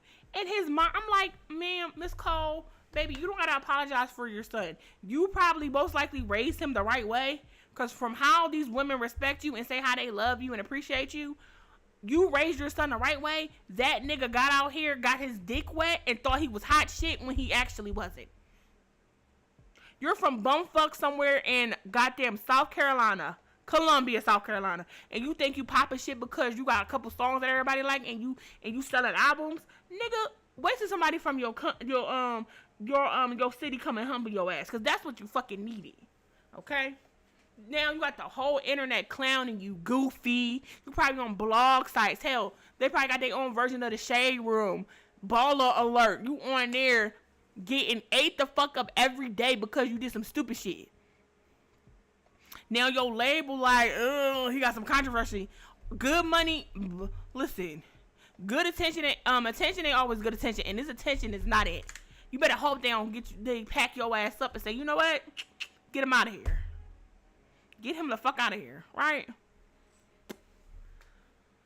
So the mama, like, I don't understand the mom. I don't like stuff like that. I hate stuff like that.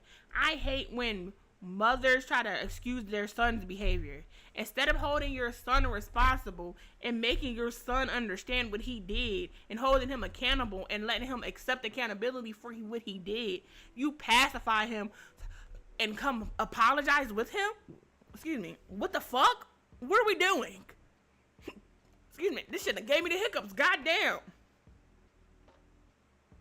Like, what are we doing? So after that, she gave Raheem with 2 E's, gave him all the gifts and stuff back, and gave him the money, which was fucking stupid. And I was with Neek. Neek, I don't even know why you would have did that. Like, Rhythm, I don't know why you would have did that.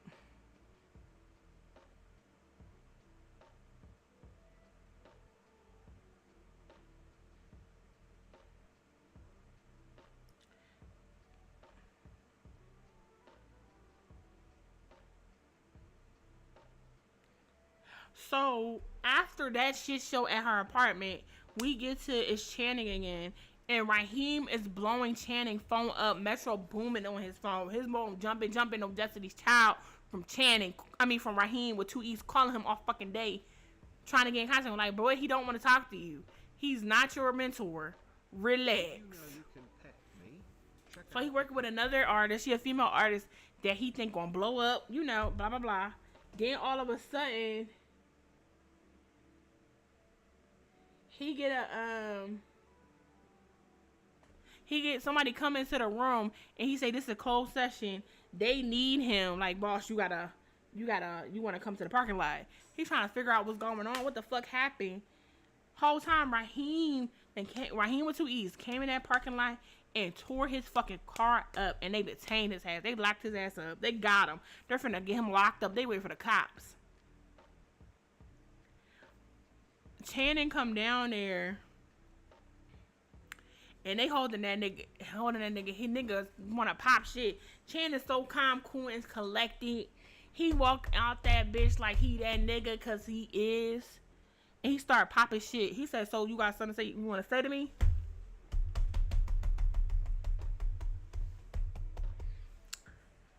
He told the cops to let Raheem go. That nigga tried to swing on him. Shannon said, No, baby, you got the wrong fucking one. I'm gonna let you get that one off, cause you missed. Try it again and see what happens to you. I don't know how they do it down in the South, but baby, I'm finna show you how we do it over here. Right? I said, do it, baby. Tell them how y'all do it over there, right? So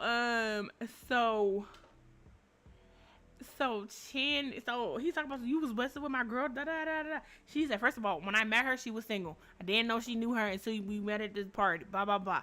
She ain't your girl no more. She's mine. What? I have to read. I have to read what he said.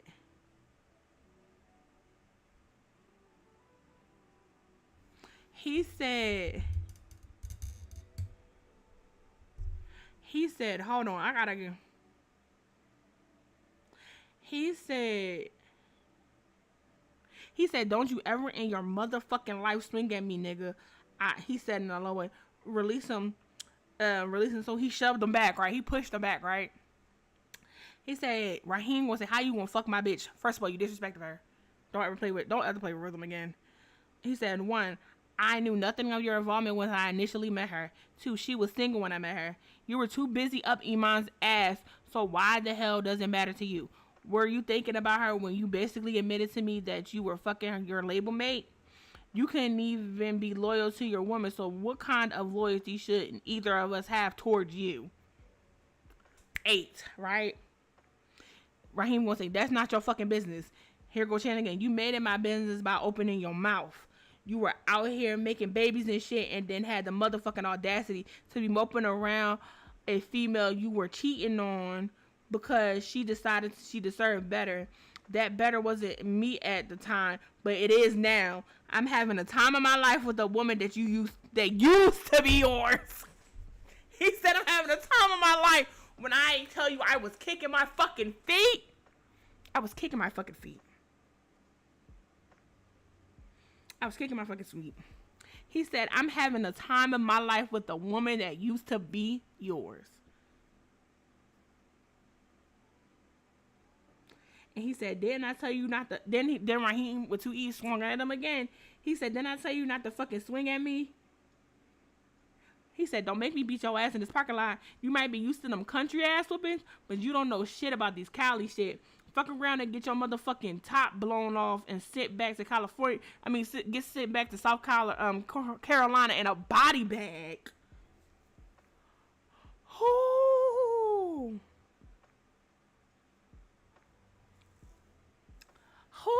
I said, yup.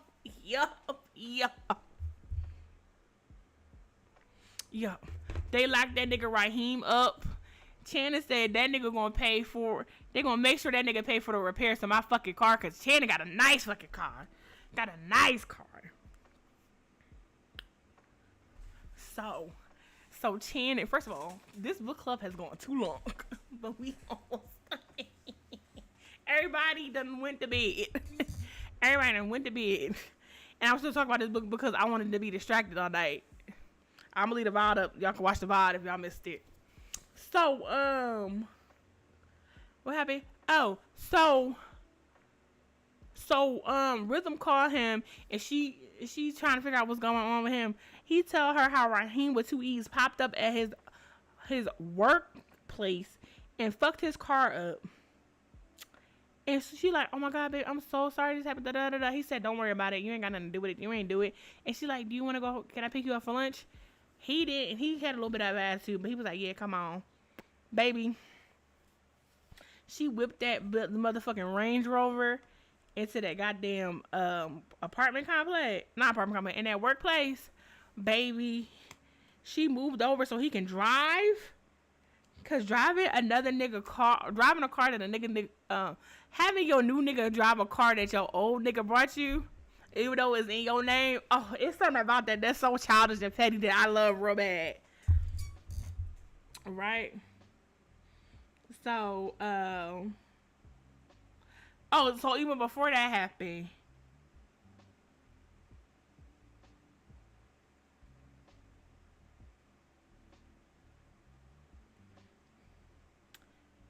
she showed up.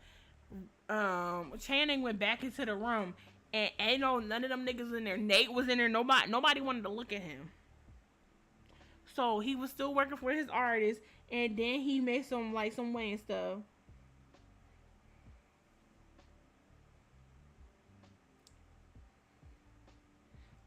So the artist left, and Channing getting his stuff together to go to lunch with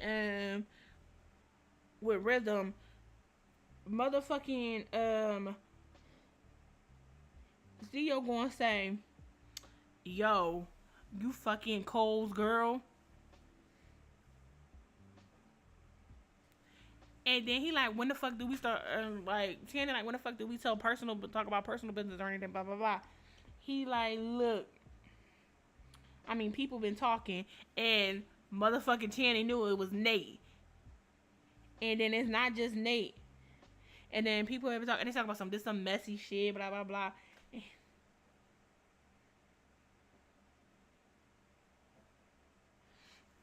Then he go off again. He said, look, I didn't know he even had a girl, just like damn near everybody else. Was it shit as messy as him parading around with Iman's ass knowing he had a girl? Not that I owe you or anyone else an explanation, but they were already broken up when I met her, Theo. I didn't even know they were affiliated until his listening party. By then, it was too late, and I'm not concerned with her being his ex because he isn't concerned with her being. He wasn't concerned with her being his woman when he had her.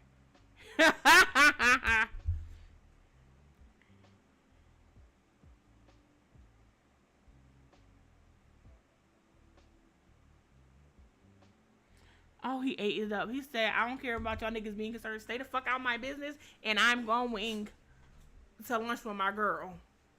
How about that? So we get to Rhythm. She get in the car. Like, this stuff happened in the car. They in the car. So why he driving, Rhythm like, hold on.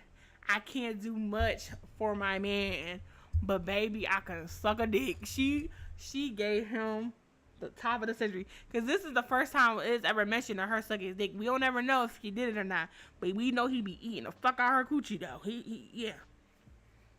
Baby, she turned that nigga every which way but loose, and he nutted in her mouth. He's talking to her dirty. Oh, he's talking to her dirty. He said, and I go, I'm about to nut. You gonna catch that shit? Don't have a man talk to me like that, because I will call y'all and say I'm getting married tomorrow, and I'm done with this streaming shit. You will never see me again. You will never see me again.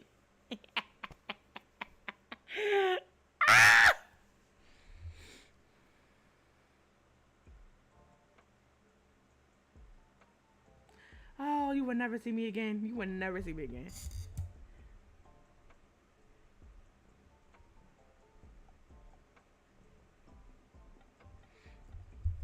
Baby, baby, they ain't even make it in the house. They had sex in the car, in the garage that her ex nigga brought her.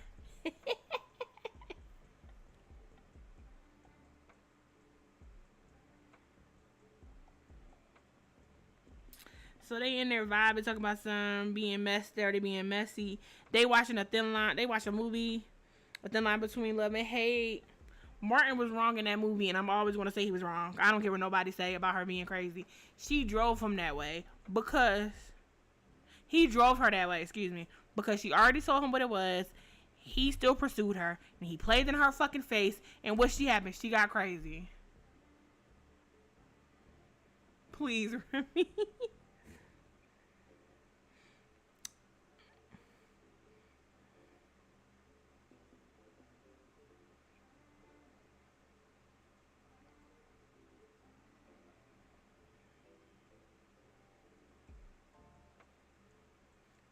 So they had a little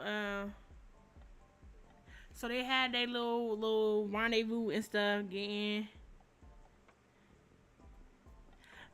And so when she leaves, so she leaves Channing house.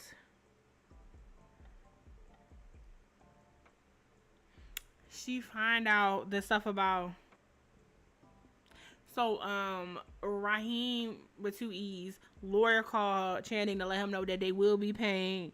Raheem made bail and they're going to court in a few weeks. His arrest and everything was on social media, and the record label had to put a statement out on his behalf.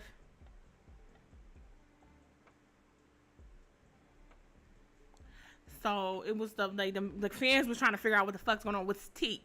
They thought it had something to do with Imani and Rhythm. And then Channing out here making subliminal tweets talking about pussy ass niggas always be plotting. The same motherfuckers that smile in your face will stab you in the back. Hoes be crying and capping like dang for everybody too. Like, sir, shut up. Shut up. Shut up. Delete all that shit, Becky. Delete it all.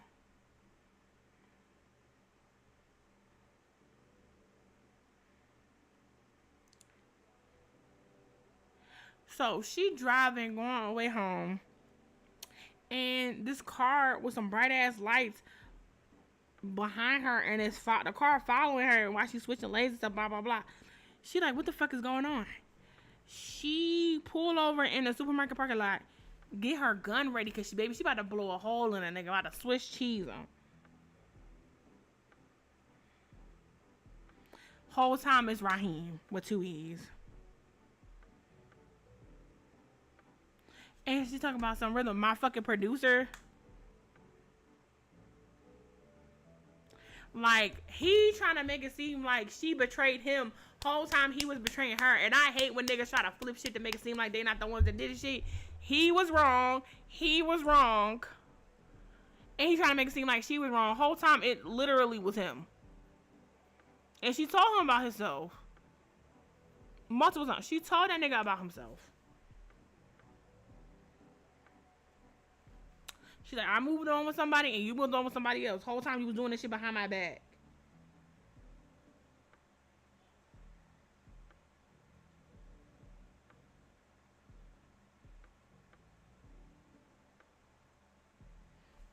Like,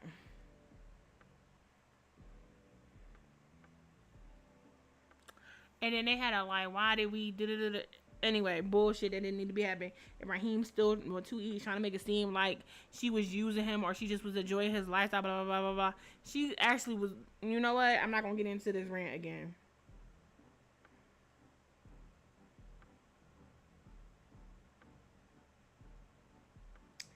And then she told that nigga, if you follow me again, I'm shooting your black ass. And she got in the car.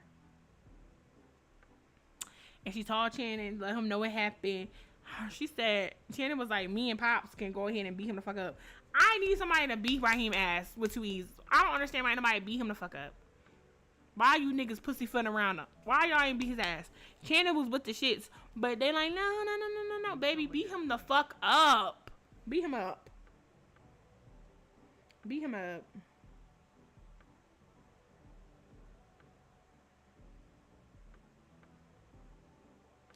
So Channing took her car, got the tracker removed, and got a new one put in there.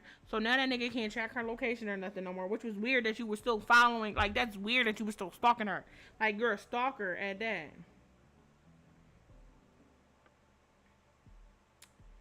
So, So what it is, they had a little so he took her on a little getaway to Malibu and they went to his beach house. That nigga has houses. He done bought one, two, three houses. He got a beach house on the beach with 4 bedrooms. T. T. We let it, yeah. Tens across the board.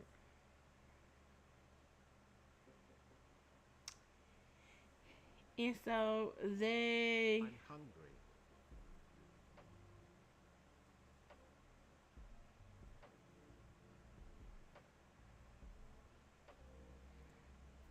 reminisce about, they talking about how one time they did have sex at the apartment and they was too loud, and Neek and Channing had like a little heart to heart, the bestie to the new man.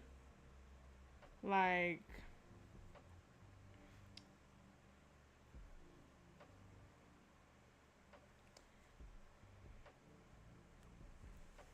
whatever. So they at the beach house, blah blah blah. They doing all this. They on a trip. He like, you can bring you and Neek out here, already, yeah, bestie type things. Me and my man got a beach house, so I'm gonna take my best friend to my man beach house and we gonna shake ass on his balcony. Love that. So they played this little game about being a couple, asking a couple questions, to get closer to each other. Very good, very good. Then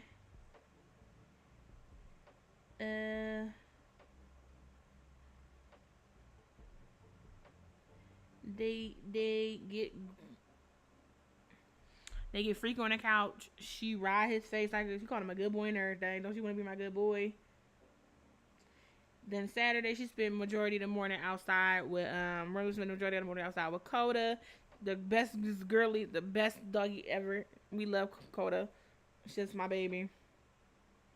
And they had fun. They went out to eat, had all this stuff, went to the beach and stuff, all that, and then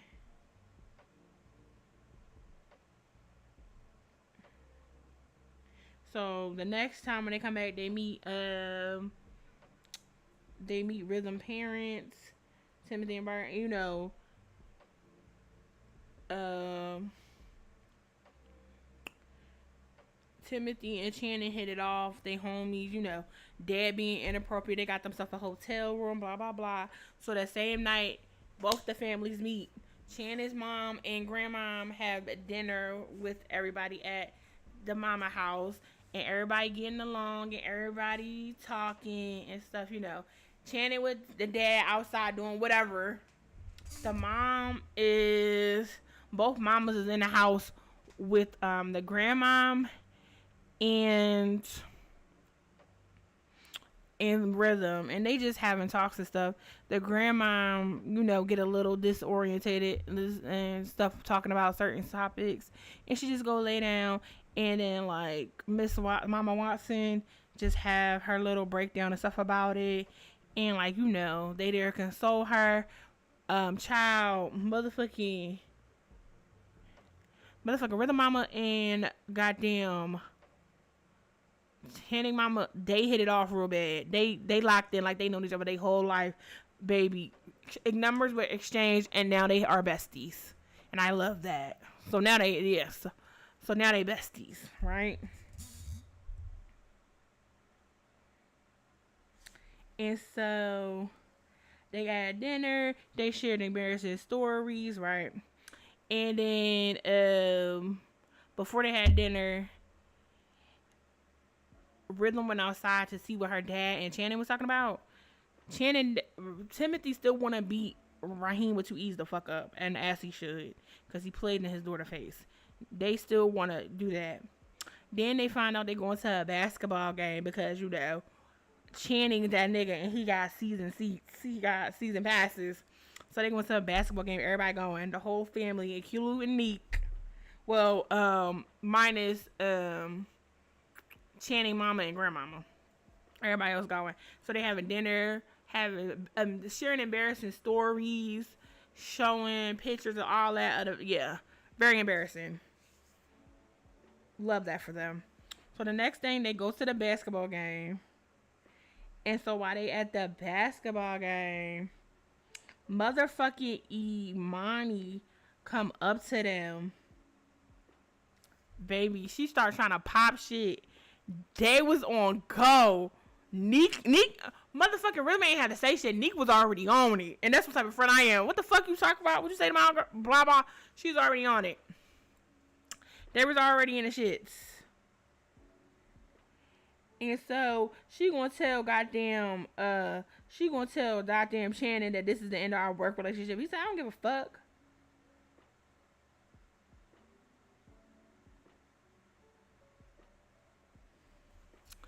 And so Neek, I love Neek. So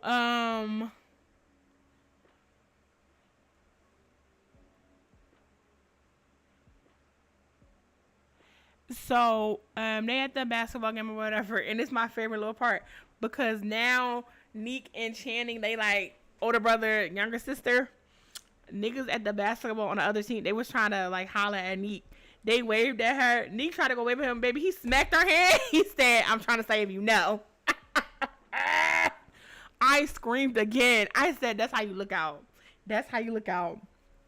And then another basketball player, like the ball came underneath chair. Baby, the nigga held the game up just to give Neek his number. Neek looked at Channing, and Channing shook his head, and she gave it another. I said, hell yeah. So after that weekend and stuff, the parents go home. And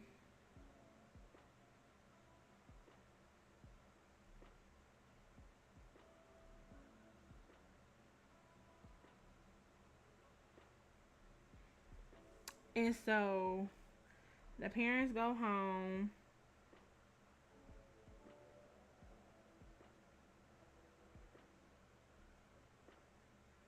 So after the parents and stuff go home, they go.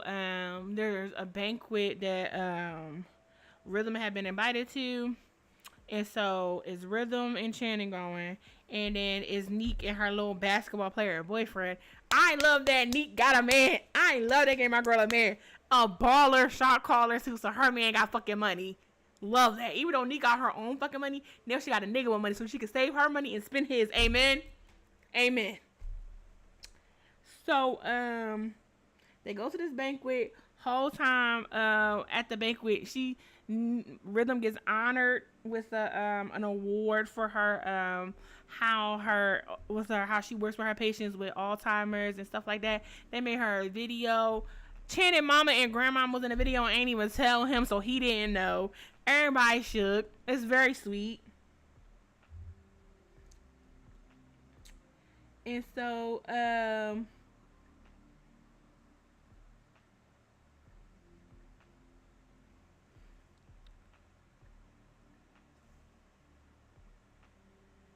So basically, after that, the next day chapter is another Rhythm chapter. Rhythm at work working hard. Blah blah. She talking to Channing on the phone. She almost say I love you, but she hasn't been able to say it to him because he had already hung up. So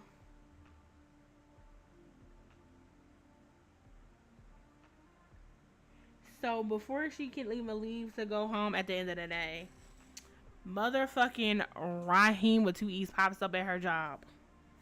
Talking about he apologized.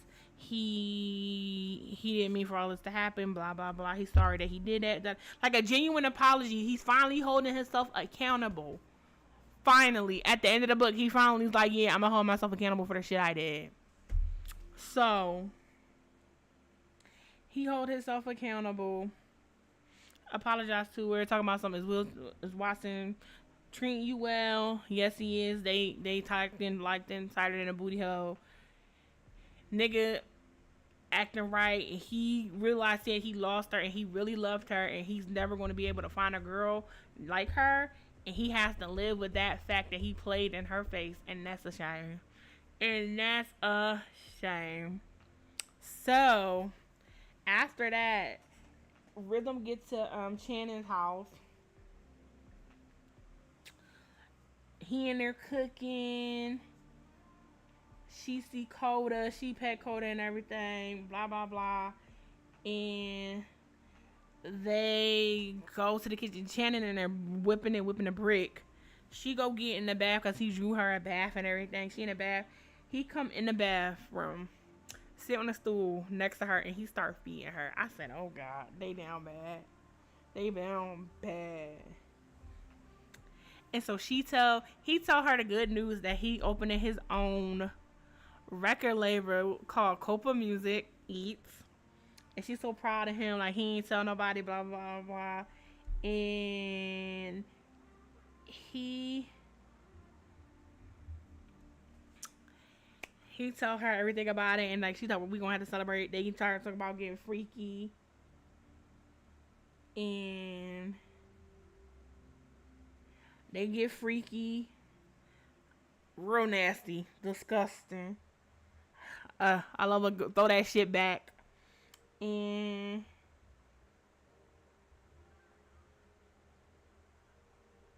the only thing I don't like, he said, make that pussy spit for me. And I'm like, okay, that's a little, okay.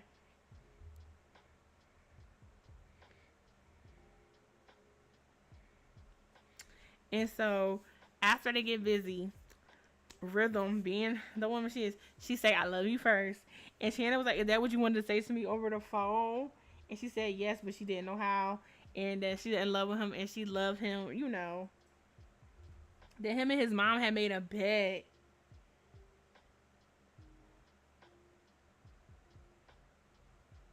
And now he owe his mama a pamper day. It's so cute. Like, not y'all betting or whatever. And so that's the end of the main story. Then we get to the epilogue. It's a year later. It's the opening of Copa Music. We going to the opening party and the launch or whatever of it. People outside ready to give their music to him. They having a party. Everybody there. Her parents there. Rhythm parents there. His mama and grandmama there. It got so bad with their mama. And I know with his grandma, and I know he felt so bad about this. They had to put her in assisted living because they just couldn't do it with them two anymore. And I know that was probably hard for him because her dementia was getting so bad. And dementia is a disease I don't wish on my worst enemy. I don't wish that on anybody. And that makes me feel so sad for them. And so,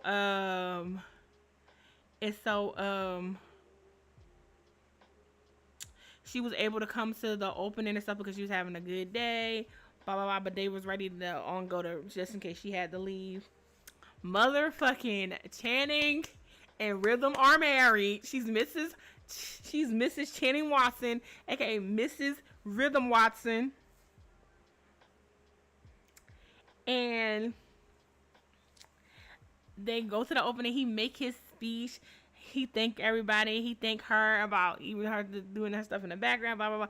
Which she wanted the whole time, but Raheem didn't know how to do. Raheem was didn't know how to do. And so the opening happened. The party happened. Why Raheem at the party? Raheem was sir, what are you doing here? Why are you here? He's talking about something. I just wanted to apologize. He apologized again, and he's holding himself accountable. This nigga talking about some. Maybe we can get you on a song. He said, "Nah, you pushing it." Shannon said, "Nah, you pushing it." I screaming. I start cracking up. And then after that encounter, they still busted up for a little bit. They talk.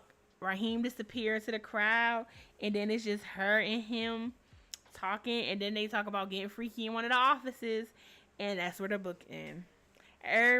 She got her happy ending.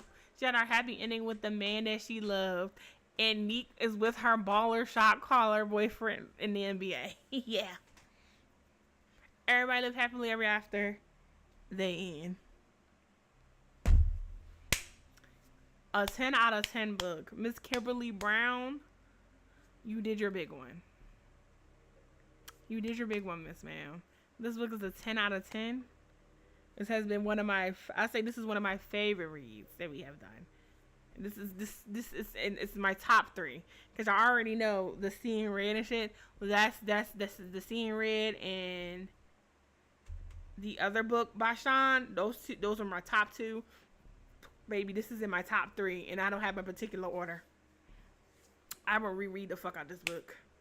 Now we already ain't nobody in here, so I'm gonna have to do this on stream again tomorrow, or I'm gonna just ask in the court. We already had a different book picked out, but I cannot find the book, a copy of the book for me to on my sites. I wasn't able to find one, so we may either one everybody's I don't know if people have the funds to be able to purchase the book or have Kindle to be able to read the book. So either we might have to push this back till I can see if I can get an actual copy of the book on my website or one of the websites, or we can read a different book. But I guess we'll have to decide that tomorrow because I'll bring it up tomorrow in stream because it's almost 12 o'clock. And this book club actually went farther later than I expected it to. Remy gets on my nerves. But this book was a bomb 10 out of 10. And I can't wait to read another book by Kimberly Brown. She's that girl. And the cover is so fucking beautiful. I love the blue light. Ugh. It just looks so good on her skin. It just looks so good.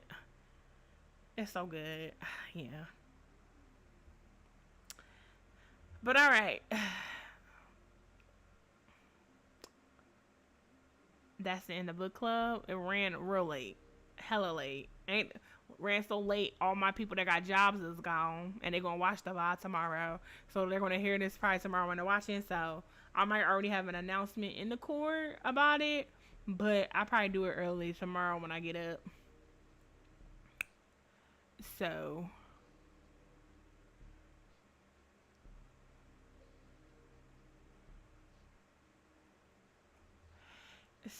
yeah, we gotta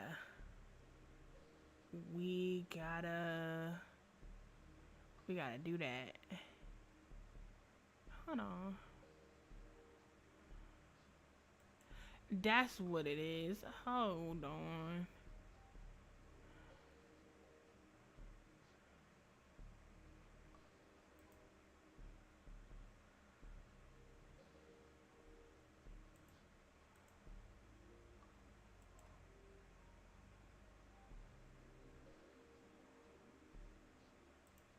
Okay. That's what it is. Oh my god. I was wondering why your ass is not in here. I forgot to give you a roll. You missing one of the rolls, Ebby Epps. You missing one of the rolls. Okay. I gave it to your ass now. So you should be able to see this.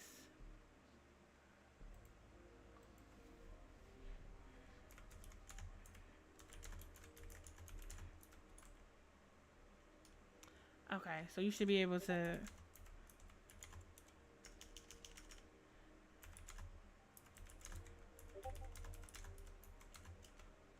Okay, there you go. You should be able to see it now. So,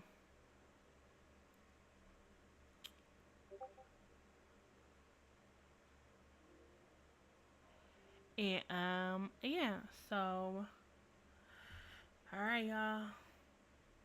I'm finna go get something else. Damn.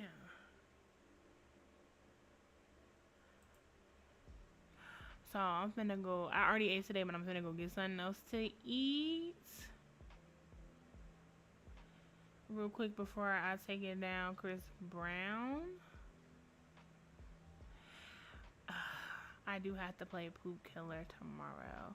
I'll ask D if he want me to play it tomorrow or do he want me to play it Friday. Because I don't want to play it at all, to be honest. But it is what it is.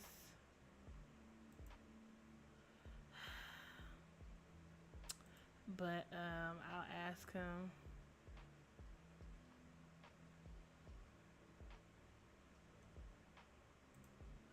But I'll ask him about it tomorrow. But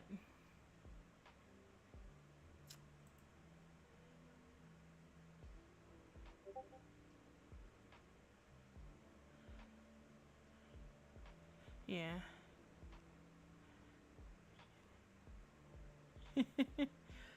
So anyway, oh, I was wondering what channel. God damn, y'all niggas, damn Ebony, my fault, damn Ebs. My Hero Academia. Fair. I have to rewind. Oh, I have to get in here.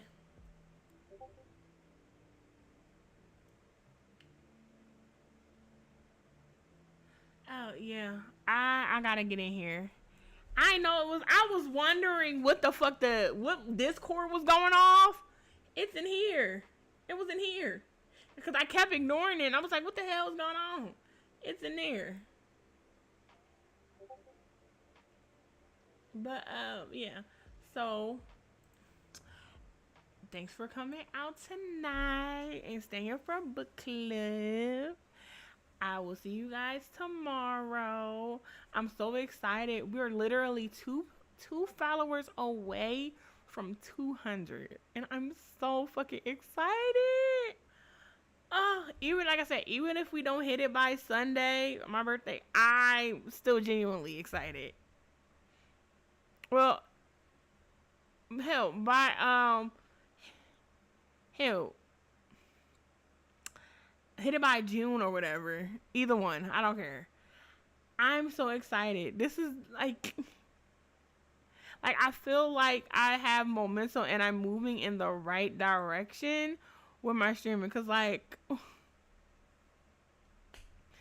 y'all just want to hear me talk. Like I'm about to get sentimental I'm about to get real sentimental. It's Sunday stream is gonna not only gonna be chaotic. I feel like I may shed a couple tears for real, for real. But anyway,